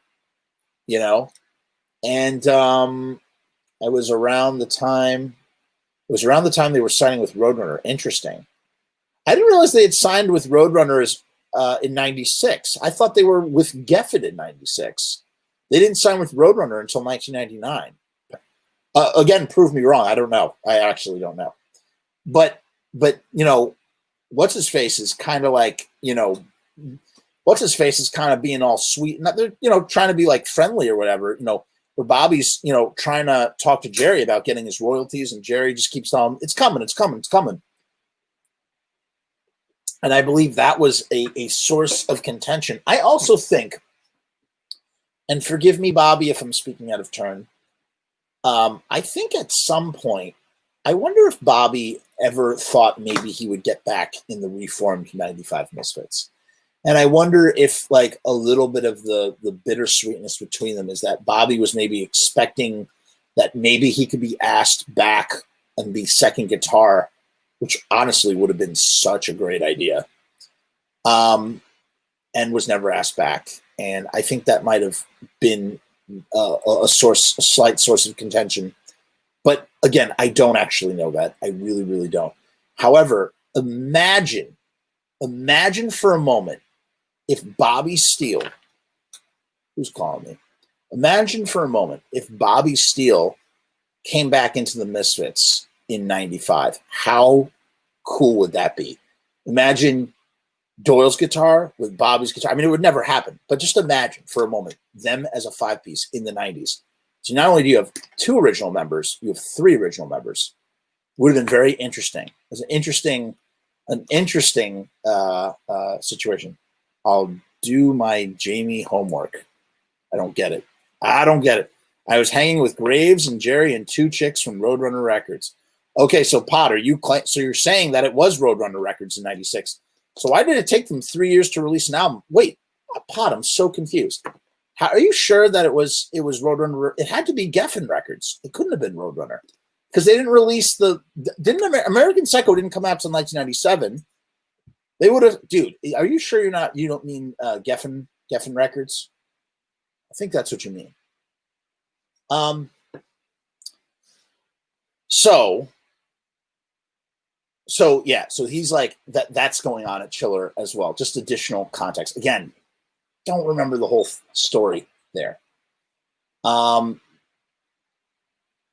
More comments by Bobby.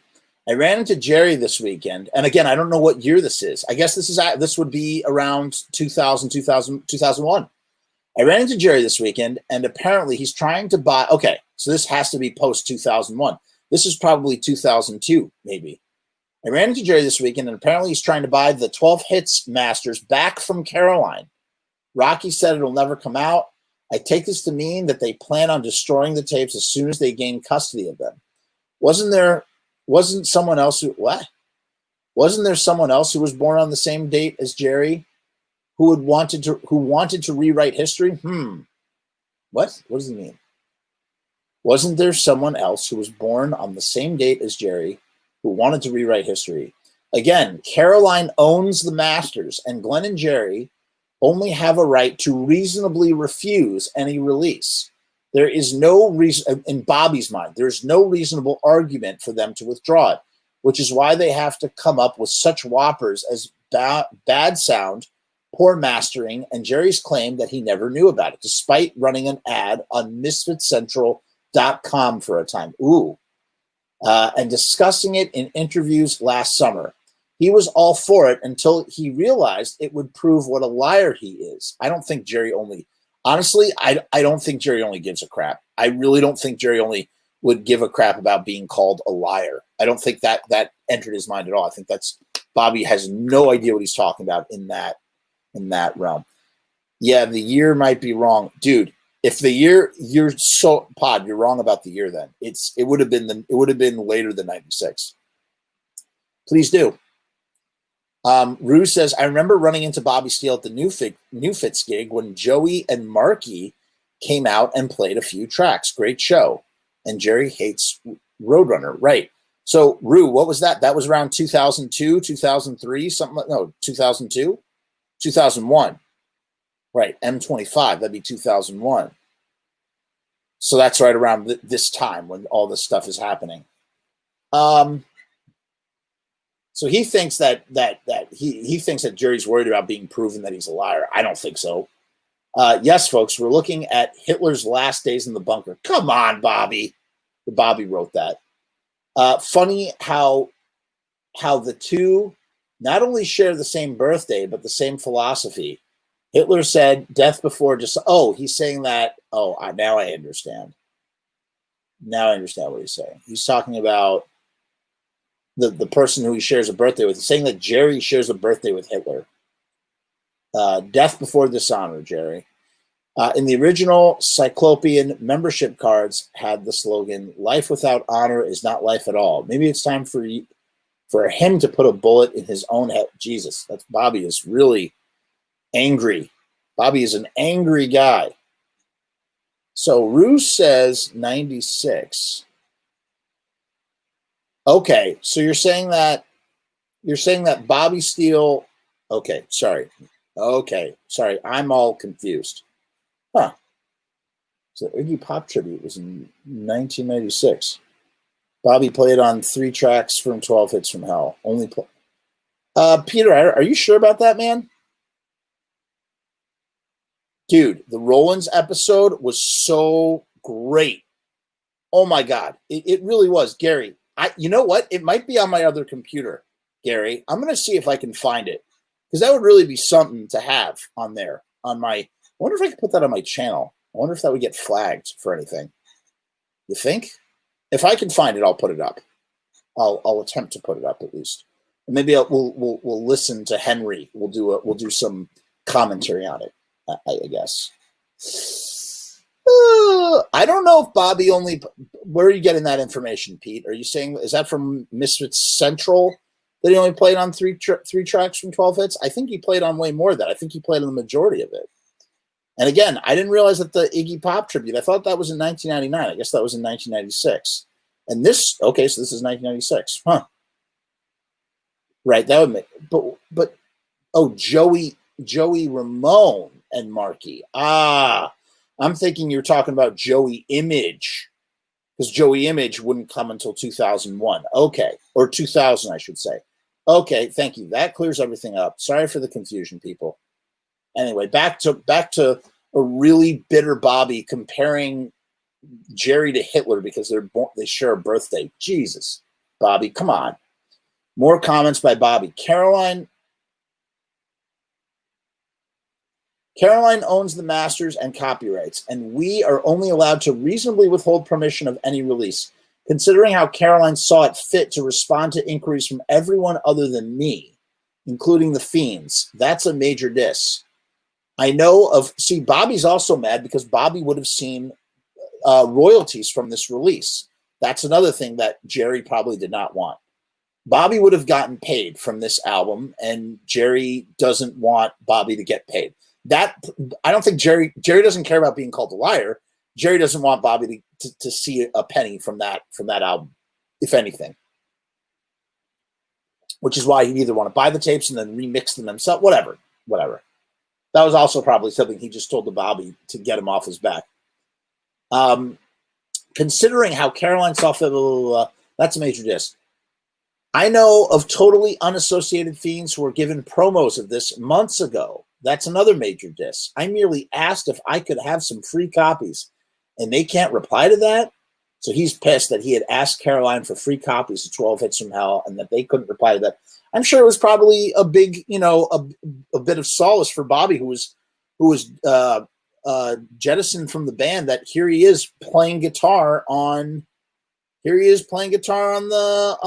friggin' thing, on the whole thing.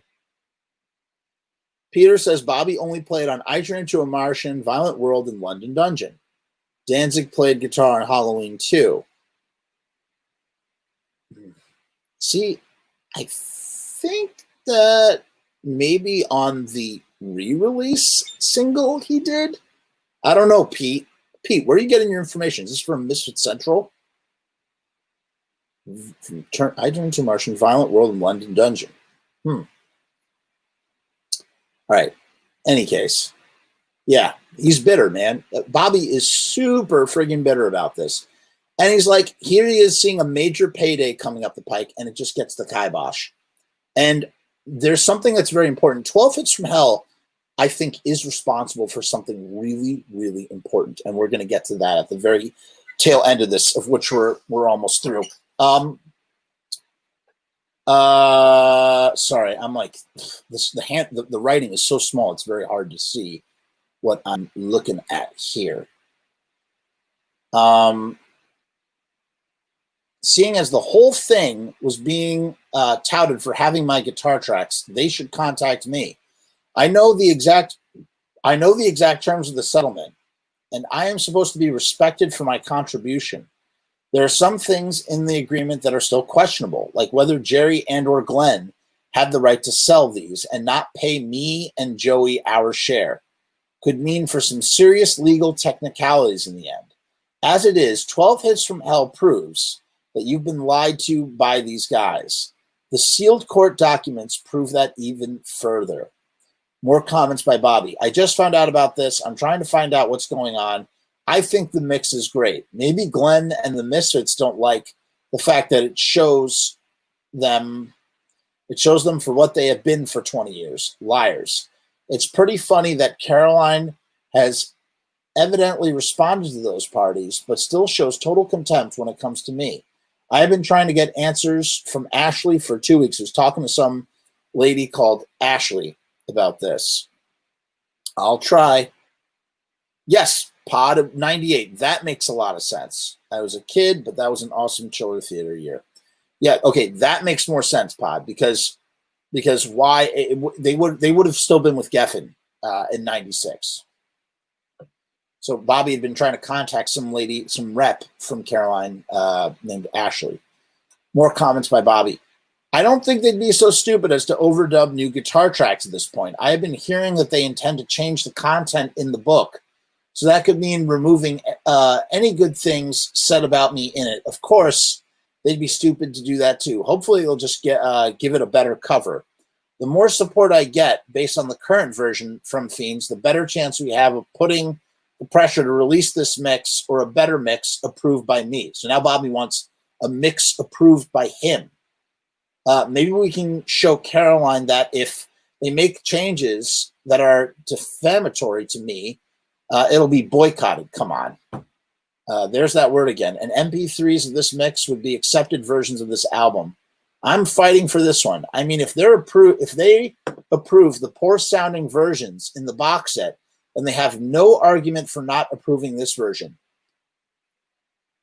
I understand a lot of you have written to Caroline, and I would appreciate it if you would forward his replies with full headers to me at undead@juno.com. That's the infamous ancient Bobby Steele email address that probably still can reach Bobby there.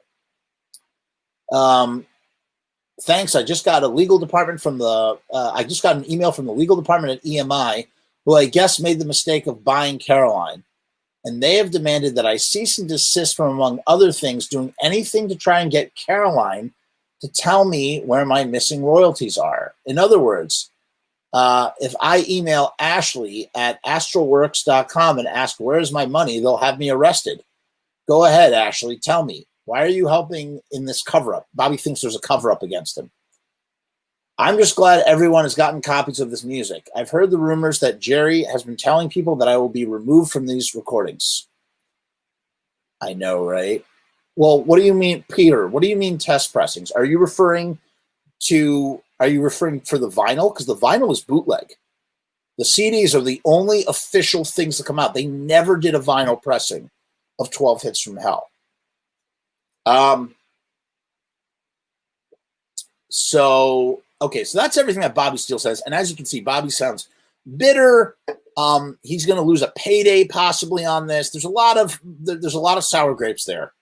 There's a lot of sour grapes from a lot of different people over a lot of different things, I guess.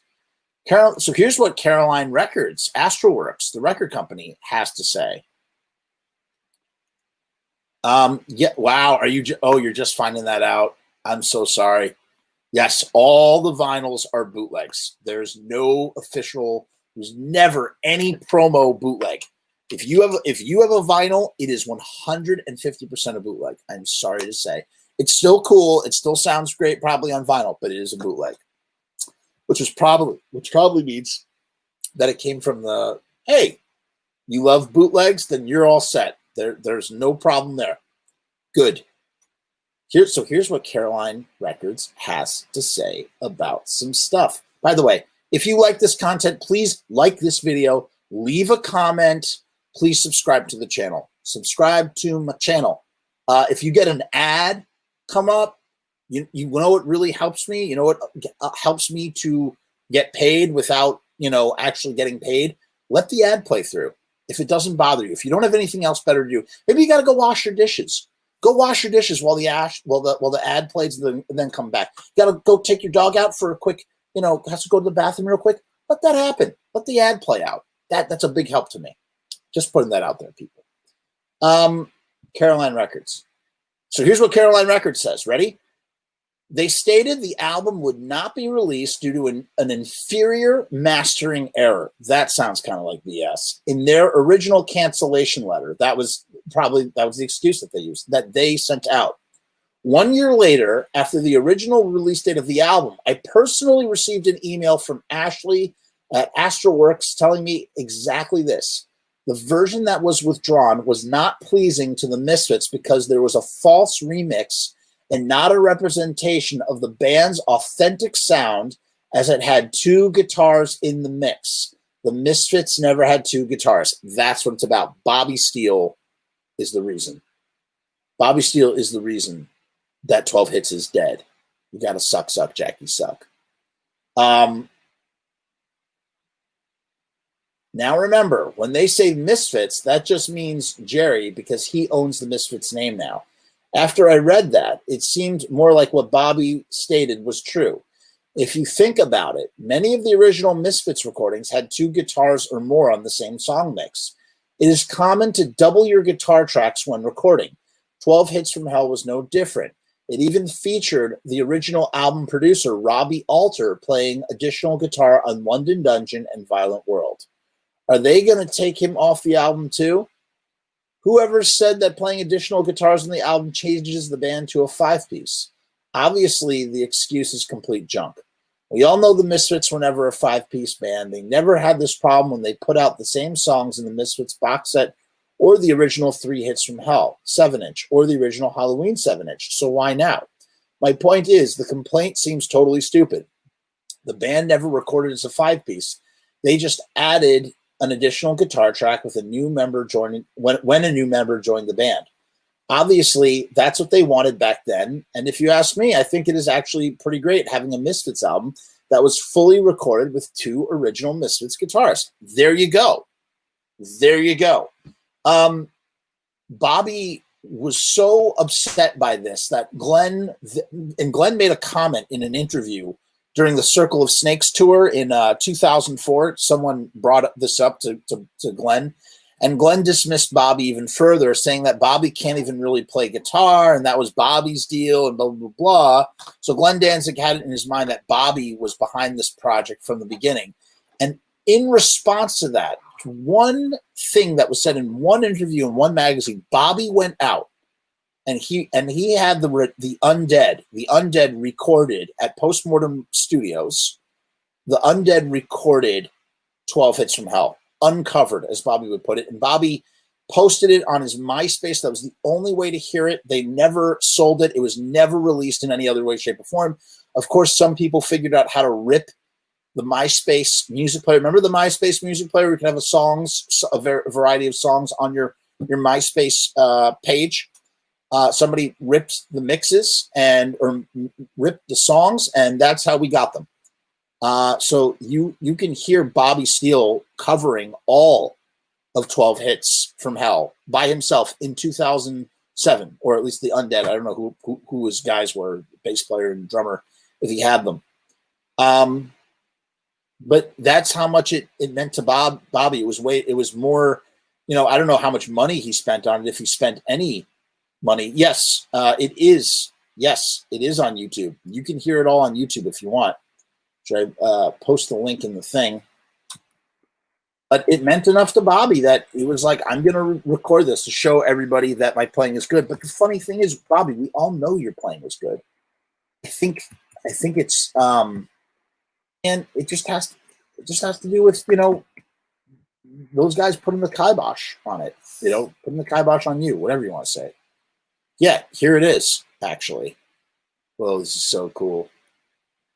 12 Hits from Hell comes up. My current live streaming thing comes up. That's pretty sweet. I like that. I feel like I'm stumbling all over my words today. Here. This is what YouTube has to say. Come on. Here we go. All right, here. I'm putting this in the chat. For anybody who has never heard this,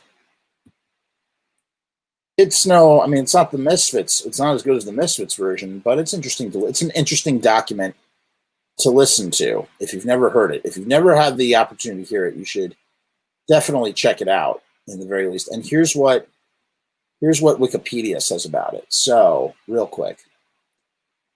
On Halloween 2007, so 6 years after this was supposed to come out, Halloween 2007, Bobby Steele posted his own version of 12 Hits from Hell, recorded with his band, The Undead, as streaming audio. Oh, okay, so it was through the band's website, but it was also on the MySpace.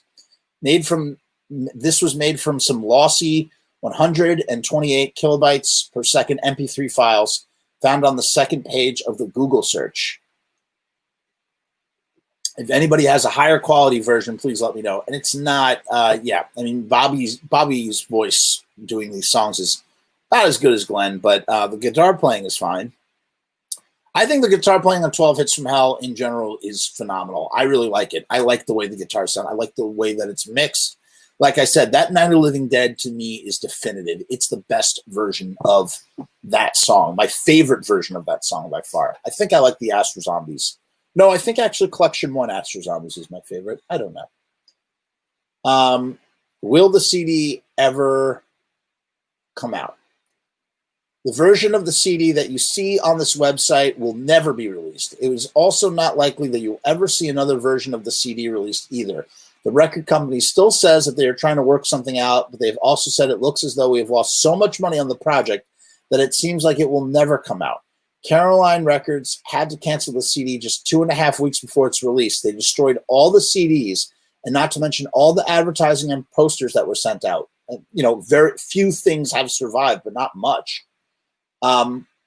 Needless to say, a lot of money was lost on this project. We now know that if this CD ever does come out, it will be greatly altered with different artwork and a mix that portrays the Misfits as a 4-piece band. If they do ever go forward with all the changes, the album will be much less desirable than the discontinued version, so it probably won't be worth making. When Glenn Danzig was asked if it was ever coming out, he was quoted as saying, "I doubt if the record company will ever get that thing done correct." 4. What happened to all the CDs that were made to be sent out to the stores before it was canceled? We are told that they were all destroyed. 5. How many of the CDs were made? No one knows for sure. One source says approximately 2,000 promo CDs were pressed and distributed. It also says 40,000 of the regular store-ready CDs were pressed and destroyed. 40,000 versions of this album were destroyed. Bobby is just silly. 12 Hits is poor. Steele's biggest fame to claim. I feel from the guy, but come on. I mean, yeah. Bobby. Love you, Bobby. But, hits and misses, Bobby. Hits and misses. They probably lost like $1 million. They probably lost a lot of, I don't know if it was $1 million, but they lost a lot of money. Definitely lost a lot of money. What about the original 12-inch vinyl record? Were those ever made?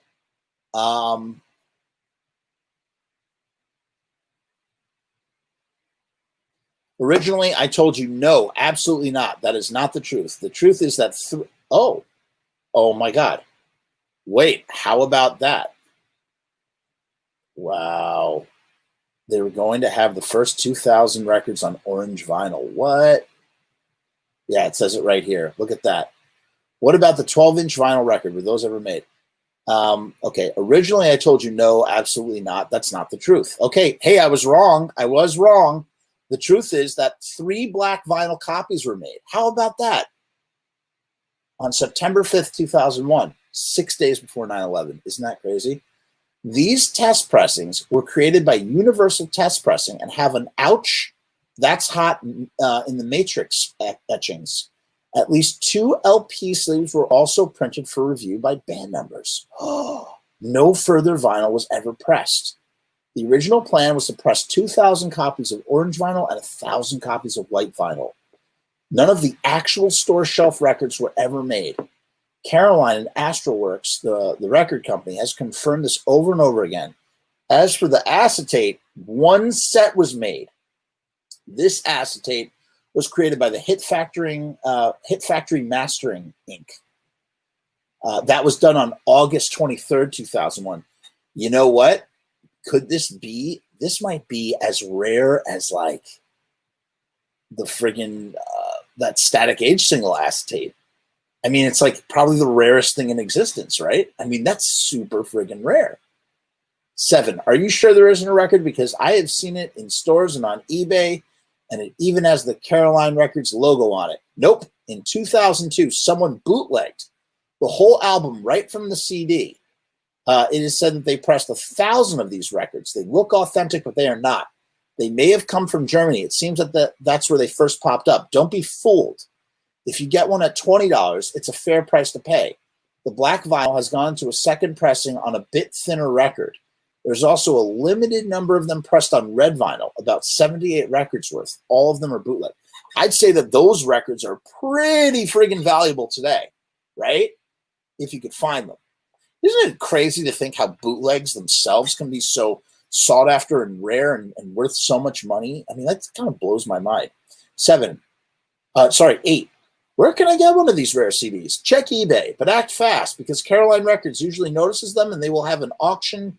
They will have the auction ended, so it makes it hard to buy and sell them on eBay. Lots of collectors buy and sell them online or check local music stores and see by chance they have a promo for sale. 9. Was the CD ever really meant to be a full album, and how do you know the songs are in the order they originally intended to be in? The master tapes of the album have the track listing written out, and it described the songs that would eventually go on side A and the songs that would go on side B of the record. The track listing was written by Glenn Danzig. You can actually see a scan of his handwriting on the back of the CD shows that shows the track listing. Okay, so that's I guess this is Glenn's handwriting, but it doesn't, we've seen so much of Glenn's handwriting, right? We've seen so much of it. So like, is this really Glenn's handwriting? I don't know. That's so weird. It is insane. Yeah. Whew. Choch. Okay. Haven't these songs been released already? Yes. All but one of them were in the box set and on various other Misfits releases. Right. The second version of London Dungeon with alternate lyrics would in fact be, along with Spook City USA, the Misfits version, probably the rarest tracks of all time, right? If American Nightmare, along with Mephisto Waltz. So there are 3 that only appear in one place in all of the Misfits stuff, I guess, right? I don't know.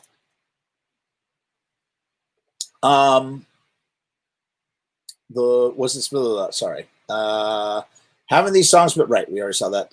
11. What's so great about these versions of these songs? It is the only recording session to feature both Bobby Steele and Doyle on guitar. The sound on this album is much different than your typical Misfits release. The guitar is much less distorted than most other guitar albums, and it's said to have an eerie vibe to it. Is there anything that was previously unreleased on the album? Yes, there was a never-before-released outtake of London Dungeon. 13. I have a sealed version of the promo CD. Should I keep it sealed?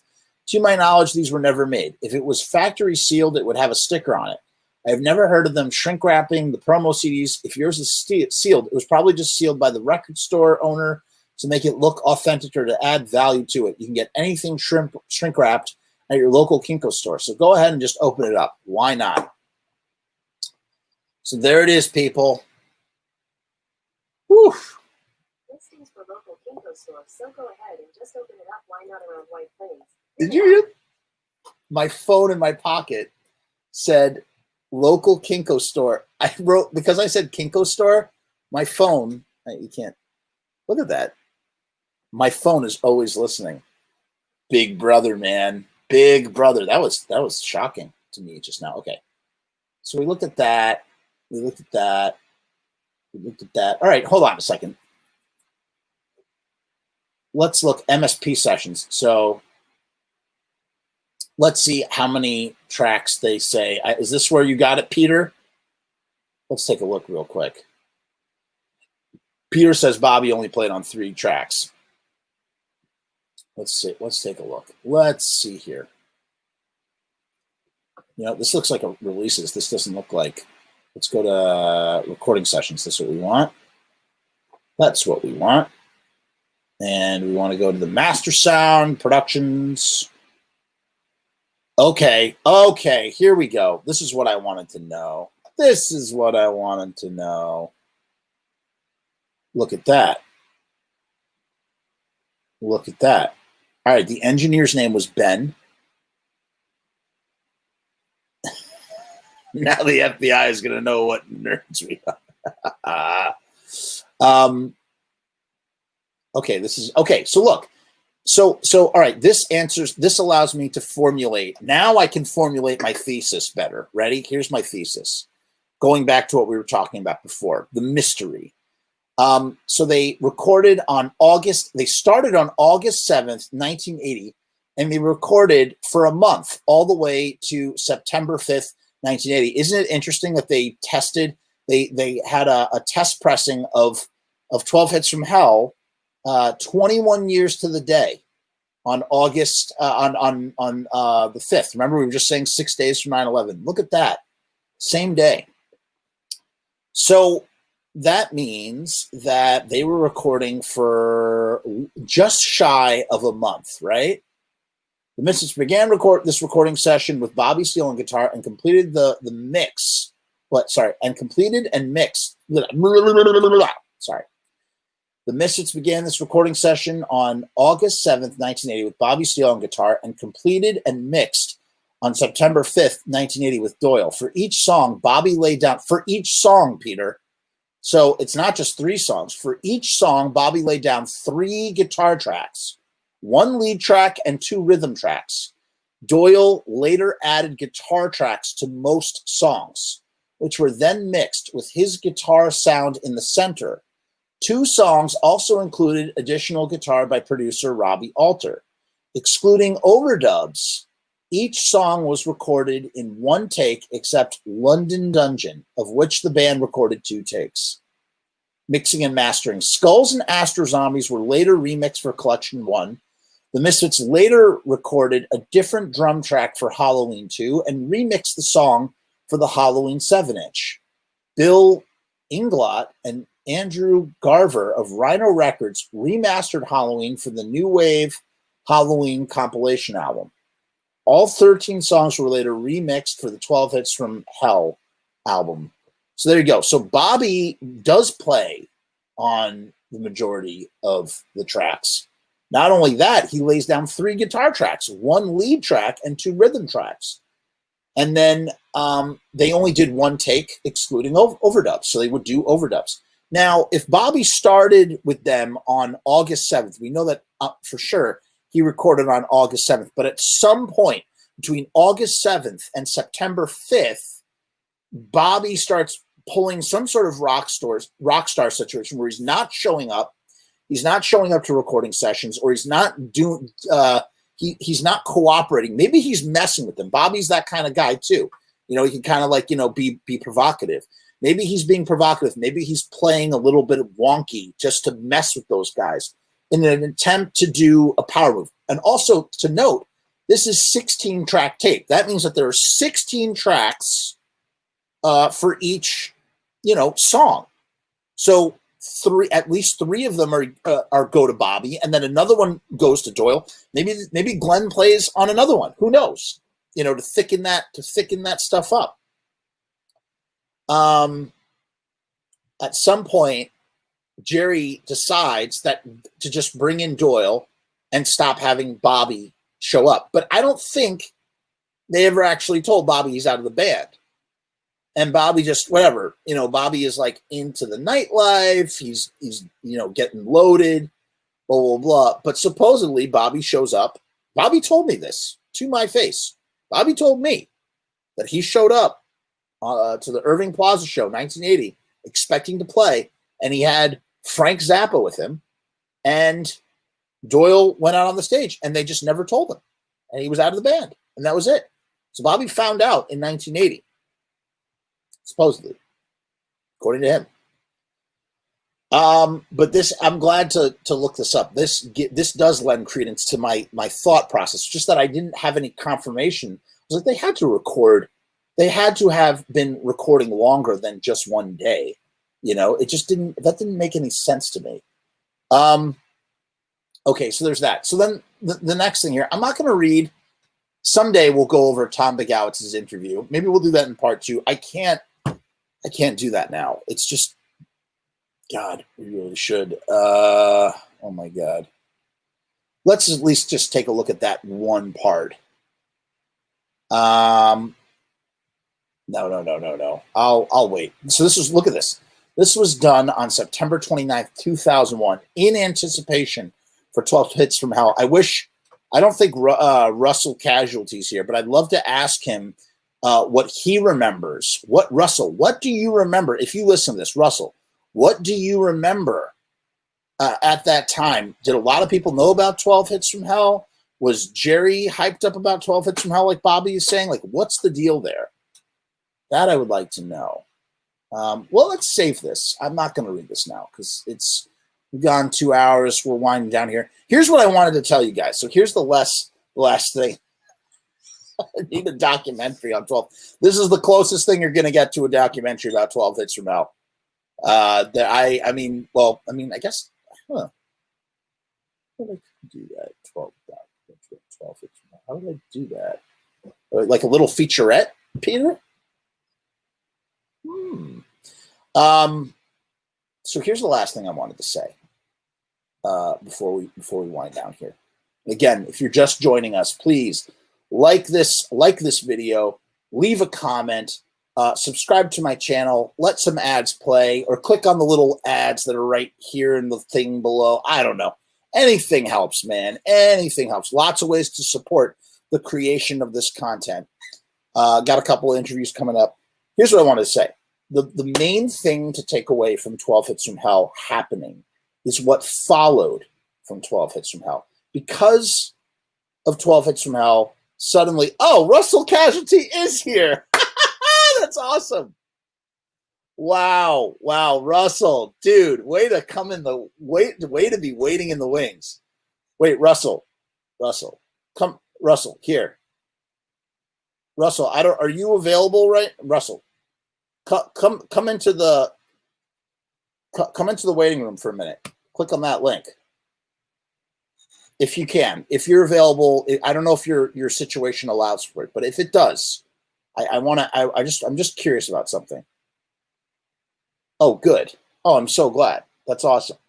I'd like to ask you something on the air about this specifically. Will you come into the show if you can? If not, it's okay. I'll just say what I'm going to say, and we'll call it a day. I'll wait and see if Russell can join us or not. So here's the thing. So 12 Hits from Hell is supposed to come out. It doesn't come out. They shut down the they shut down the release. Everything gets recalled. But what also happens? What also happens as a result of 12 Hits from Hell not happening? Because Glenn and Jerry together put the kibosh on. They start talking in some way, shape, or form. They start talking. They agree on it. There has to be some sort of communication, some sort of correspondence between the two of them as they both work together to sort of stop Caroline from doing this thing. What happens next in 2002? Jerry and Doyle go down to LA to meet with Glenn to talk about possibly. We talked about this last week because that's all that Jerry is talking about. In that interview, brings it up like 100 times, talking about how Glenn's coming back. They went out there to talk to him about doing the reunion, and Jerry throws a monkey wrench in it. The reunion doesn't happen, but then Glenn and Doyle start doing the Misfits, what's at first known as the Misfits Revenge, right? Up here he is, Russell, what's up, buddy? How you doing? All right, man. How about you? I'm good. Happy holidays to you, sir. Good to see you. Loving the chops. Here's my question. Hold on. Let me see if I can't really hear you very well. I'm going to put on headphones, actually. Just wait a second. See if you can improve your audio situation here. All right, let's try that. I had a Bluetooth speaker going. Oh, that's better. Perfect. Okay. So here's my question to you. So this is, you do this interview. First of all, you did this interview with Tom Begowitz in September 29th, 2001. What was the buzz like back then for 12 Hits from Hell? First of all, your volume is really low for some reason, so that's why I'm gonna stick my ear up to the mic. Hold on. I don't know if that's you or me. Hello. Testing. 1, 2, 3. Nope. I don't know what's going on with that, but that's okay. I mean, I can hear you. There was a fair amount of buzz. I mean, even back then, things didn't spread that quickly on the internet, and there was just, I mean, it was nuts. I remember going into we have a large mall called the Galleria here, and Oh, we have a Galleria they too. had a poster in there. What's that? They have a Galleria here too. That's funny. Well, I guess that's kind of a thing. But they had a poster in there, and I was all jazzed about the fact that, you know, it was coming out. And Tom was a producer for a local Birmingham band called Haste. So he was living in Birmingham at the time, working with those guys on their album for Century Media, and you know, and somehow or another, I got hooked up with him, and he's like, "Hey, man, you know, let's go somewhere and talk, and you know, we'll get it done." And that was really how that happened. Just luck that he was here. So did you? Bobby mentioned the thing about how like Jerry had known about the release and was like giving out promos or anything. Do you remember anything at the time? Hearing anything about that? Was that like, is that correct? Is Bobby right about that? As far as you remember? I cannot recall any of that. Okay. You know, it was a blur. I recorded the interview. We went to a Mexican restaurant, and I was just ecstatic that, you know, I was getting some inside information, and you know, I immediately transcribed it and put it on the website. And if it's not in the interview, it wasn't discussed. I mean, we didn't have any secret, you know, off the record discussions or anything. So whatever's there is there. And aside from that, I can't really remember anything else. No, but what I mean is I'm talking about Bobby Steele. Did Bobby Steele mentions in the thing I was just reading? He was talking about how Jerry was fully aware that 12 Hits from Hell was going to be coming out, and was like, you know, putting stuff up on misfitscentral.com about it, like, you know, that sort of stuff. Yeah, now I do remember those things, but you know, again, that was Misfit Central was the place to get information at the time. Yeah, I mean, I couldn't remember reading it specifically, you know, in any one place, but I do remember that's where I got all my info. And I do remember there was some chat about it on the Misfits Bible, I believe. And I think, I want to say Paul Meslin, he's, if I'm saying that right, sorry. He's credited, he's got a piece on there where he sent something to Ashley at Astralworks and got some info.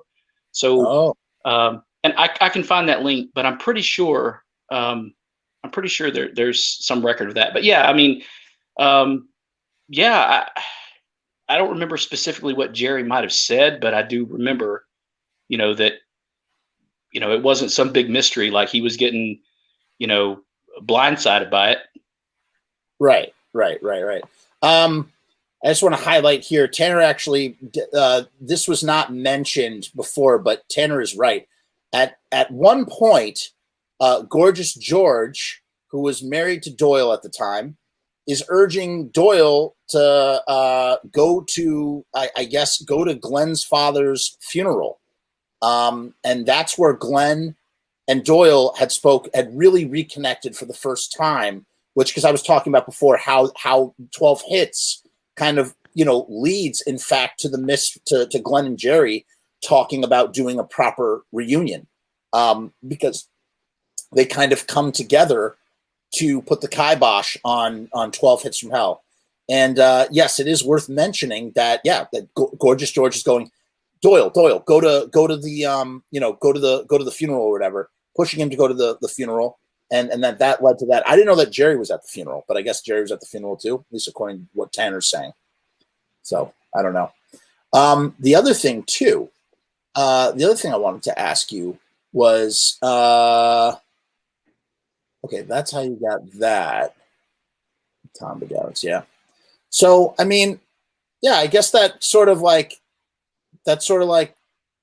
paints a picture of everything that happens. I mean, without 12 Hits from Hell, we might not have gotten the reunion that we now have, you know, because those guys started talking again in 2002 as a result of, you know, maybe like what had started with 12 Hits from Hell. Who knows? So, yeah. So what else is going on with you, Russell? How you doing? What's that? Oh, I see the picture. Hey, go to the picture behind you, the framed photo that dude painted. Look at that baby. It's gorgeous, man. Look at all the details. Wow. That is pretty. Can you hear me, Russell? You hear anything I'm saying? Oh yeah. Oh, Yeah. okay, good. Yeah, that is gorgeous right there. It was good that you got it framed. Where did you get it printed up? So I I actually have a guy that I went to high school with. His younger brother does it as a side business, and he's got, you know, he can do canvas, he can do all that stuff. So, you know, 10 minutes down the road, you know, I got it printed out. That is actually on like semi-gloss photo paper, so it, you know, it's fairly heavy. Ooh, yeah, and that was like $20. Wow, Yeah. that is awesome. Let me ask you this, Yep. Russell. So, what is your opinion? What is your opinion on the 12 Hits from Hell mixes? Man, I love them. You know, I obviously, you know, the guys who played on it can have their opinion, but I mean, it doesn't not sound like a Misfits record to me. It, you know, it sounds like, I mean, if you really think about it, is there any real consistency from record to record? You know, I mean, you got different drummers, you got different guitar players, you got Glenn adding, you know, things. So, you know, it's Glenn's voice, it's the explosion of sound, and, you know, and the machine gun drums, you know, sometimes. So, you know, that's a Misfits record to me. I think it sounds great. I'm a big fan, dude. I'm a big fan. I was saying, I'm a big fan. I love it. I really, really love it. Jody, you the man. Thank you for listening. I appreciate the comment. Oni says, didn't Doyle mention there was talk about having a Misfits reunion in 2002, but Jerry was the cause of it not happening? Yes, that's what we're referring to. That is, that's what happened. Those dudes were in some kind of had to have been in some kind of communication in 2001 over 12 Hits from Hell. And then, as Tanner is saying, you know, he did go to his funeral, did go to his dad's funeral. The next thing you know, those guys are talking about doing a reunion, and it didn't go down. Tanner says, did anyone notice the different lyrics used on 12 Hits from Hell? Tanner, are you referring to London Dungeon or something else specifically? Because the only thing I'm aware of is London Dungeon. I do not know what else there is. By the way, I'm going to find, I have on my other computer, I have this Henry Rollins thing. I'm almost positive it's there. The Fanatic radio show. I think it's on that computer. I'm going to see if I can find it. Otherwise, it's lost to time, and I don't have it, which would be a real shame. So I don't know if you ever listened to it. He's literally comparing the old and new versions. It's pretty sweet. I really like it a lot. So, Ghouls Night Out. That's my favorite fun fact of 12 Hits. I'm trying to remember if I feel like I heard that or not. I don't know. Tanner, enlighten us, please. What are the alternate lyrics of Ghouls Night Out? Let me turn this sucker on. You got me. I don't know. I don't know. I just fired up my old iMac, ancient iMac from 2007. Still runs. Still runs. What else is going on with you, Russell? Anything else? Nothing really, you know, prepping for Christmas, you know, kids, Nice. craziness, school letting out half the time for Corona, you know, it's nuts. But Nuts. nope. Aside from that, I don't know if you saw the other day, I put something in the They Came from Lodi, where a I was just looking through my Walk Among Us and found out that I had a Fiend Club insert. Didn't even know I had Oh it. yeah, that's so Yeah, cool. so that man. was a cool surprise. That's a nice little bonus, and it's original, right? What's that? It's original, right? It was an original insert.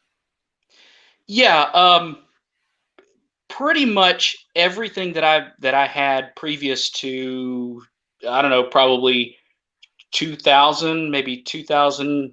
Yeah, previous to 2000, I got, directly from established collectors or from, people like Steve Zing or, whoever, people who were big into the scene. And Glenn has signed everything and, looked over pretty much everything at that point. And, he almost broke my 12-inch Purple Mother. He said I was getting all my stuff signed at one of the Samhain reunions. Yeah. And he pulls that thing out and he goes, and he's like, I wouldn't say that he flexed it, but, he had it with both hands and he's like, I don't sign no boots, and Steve is like, patting him on the arm. It's like, hey man, it's legit. It's good. He's like, all right, well, I don't sign no boots. And then he signed it, and that was it. Yeah. So you just had I feel pretty good that, all my stuff is legit. But he had to puff his chest out. That's why he just had to puff his chest out and be like, I don't sign any boots. So, like, even though he was still going to sign it. yes, Steve's yes, there or absolutely. whatever. Absolutely. But anyway, apparently there's some nothing new, else really going on here. So I don't want to tie you up. I'd love to listen. So if go you ahead. have something for me, I'm. No, What's out. that? I said that's good, man. Oh, totally. Thanks for coming on and filling us in. Hey, no problem, man. I'm going to leave the link open, guys. I'll leave the link open for a little bit while I'm going to confirm. I'm going to confirm what it is. I'm going to leave the link open. So if anybody else wants to join us, I'm going to kick you now, Russ. And if anybody else wants to come on and join us, feel free. Okay. Look at that. Look at that beautiful thing. Bye. Kicking him out. All right, guys. Link is staying. Oh wait, what did Tanner say? What was up? It's up to me when it comes down to necking with girls at the 105 mark because it's up to me when it comes down to burying the ghouls. Ooh, interesting. Very, very interesting. All right, guys, listen, I'm checking right now to see if I have this Henry Rollins thing, it's amazing this is why you have to hold on to stuff because you never know when it's going to become rare or not rare. I'm pretty sure it's rare. Look, link is up in the thing. If anybody else wants to come on and say a few words before we end the show, if you're joining us, or please, if you like this content, please like this video, leave a comment, subscribe. I know I say that over and over again. Let the ads play out. All these things really help support the creation of this content.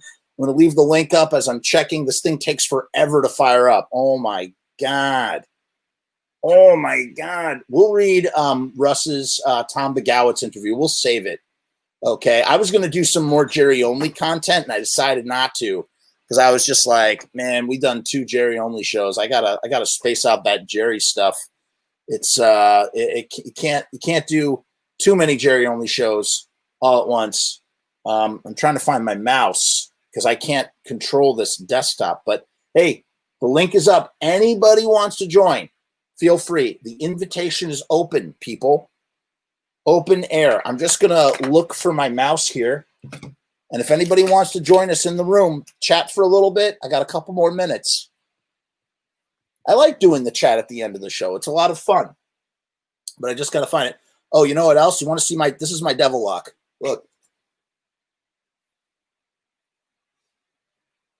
Oh, baby. Look at that thing. I've been kind of cultivating this. It just sort of happened. I did not intend for it. I started shaving the sides of my head. My neighbor was cutting my hair. And then I just had my wife. We bought an electric razor on Cyber Monday.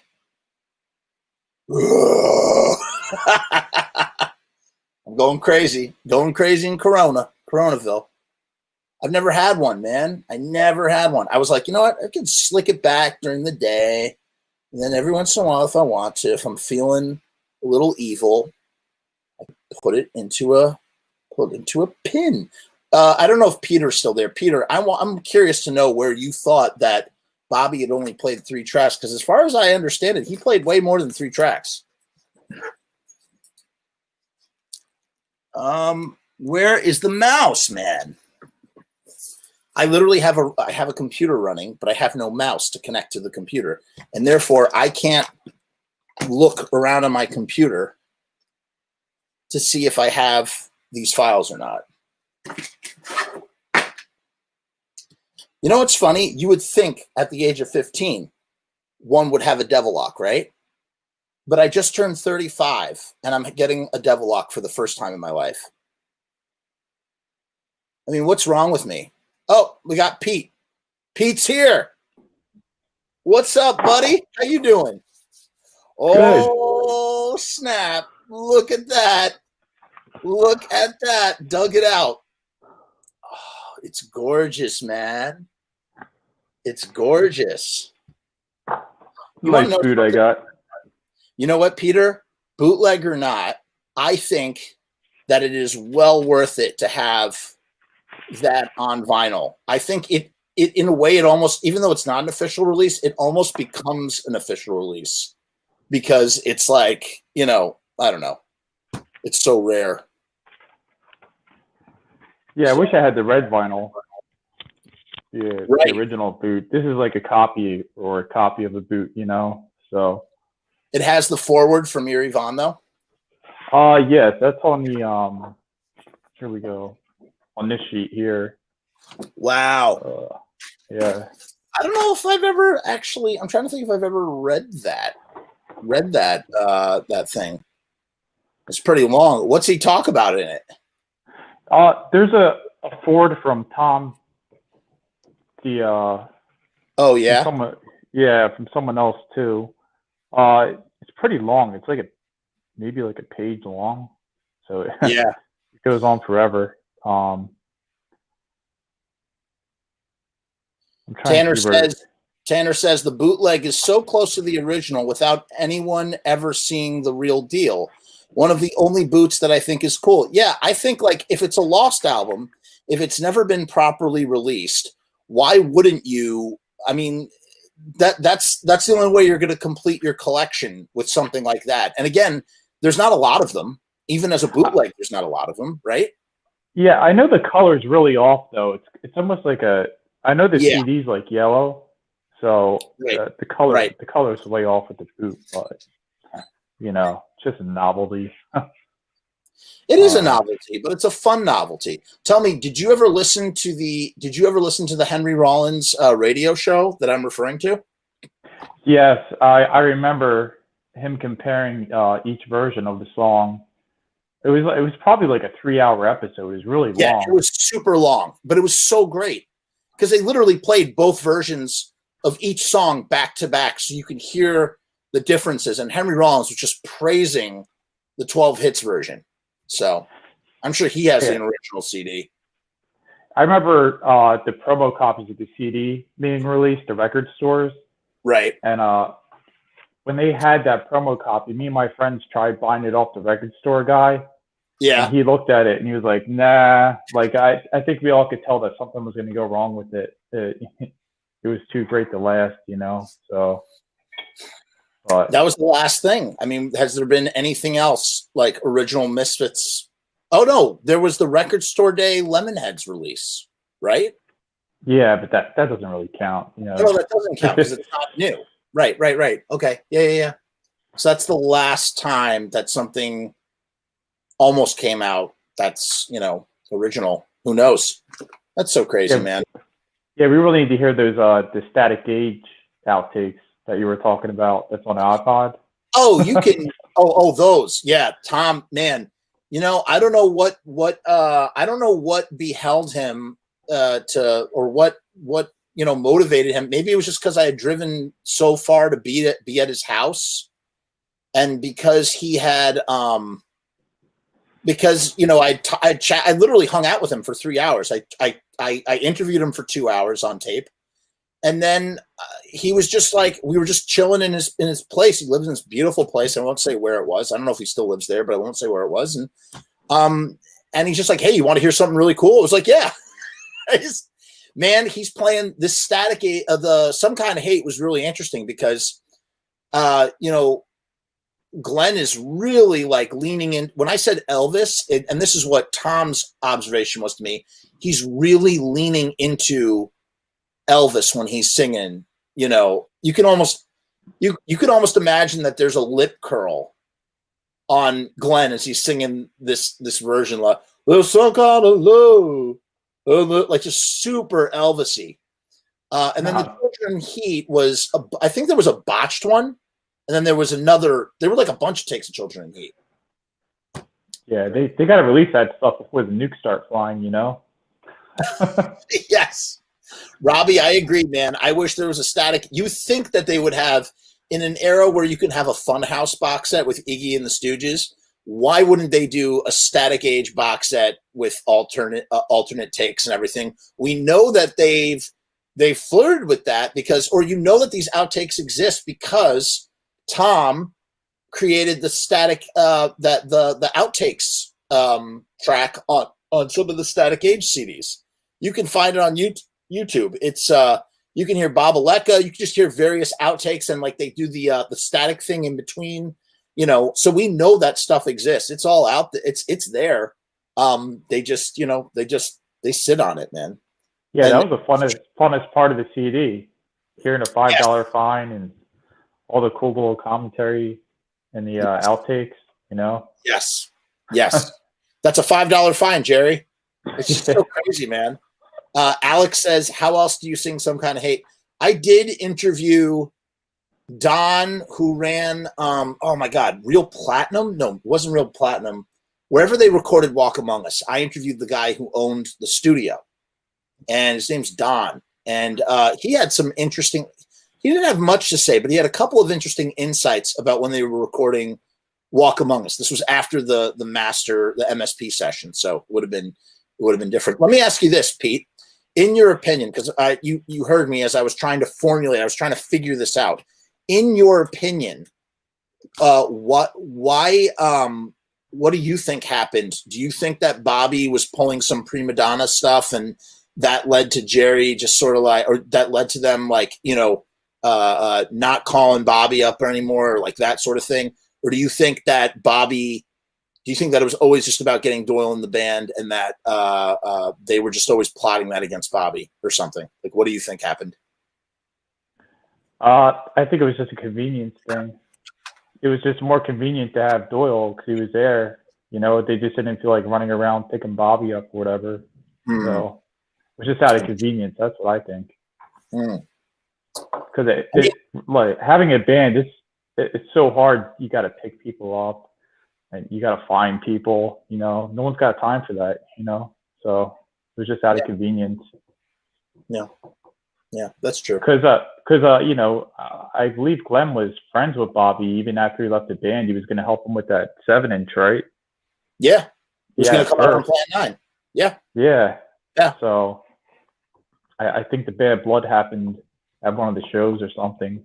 So I think the bad blood with Jerry was instantaneous, but the bad blood with Glenn didn't happen until the Undead, until that whole thing about the label, or about what Tim Somer had written an article with interviewing Bobby, and Bobby had made some comments that were, or Tim had written some things based on stuff that Bobby was saying, and Glenn had read it, and then all of a sudden that's when Glenn and Bobby had a falling out, which really has lasted till this day. You know, I remember hearing a Misfit interview on the radio where they sounded kind of excited that they were going to release an Undead 7-inch on their label. I know that interview exists. I think it's on maybe that's Noise the Show. That's Tim Somer's Noise the Show. I don't know. I'd be kind of curious to hear that now. Yeah, but I mean, it'd be great if they could just squash all that and release some of those recordings. You know what I mean? Oh my God! I just like, honestly, I really wish that. I mean, I know it's like would never happen, but it would be so cool to have Bobby on second guitar for some of those reunion shows, man. It just would add. It would just add such another dimension. I mean, again, I don't know if Bobby could. I don't think Bobby would play the Earth AD stuff, but man, if you brought him out for just like a couple of Horror Business tracks, you know, He's so cool. And they could sell the 12 Hits album at reunion shows, right? Yeah. Right. Think how cool that would be. I mean, but what's so crazy is that it's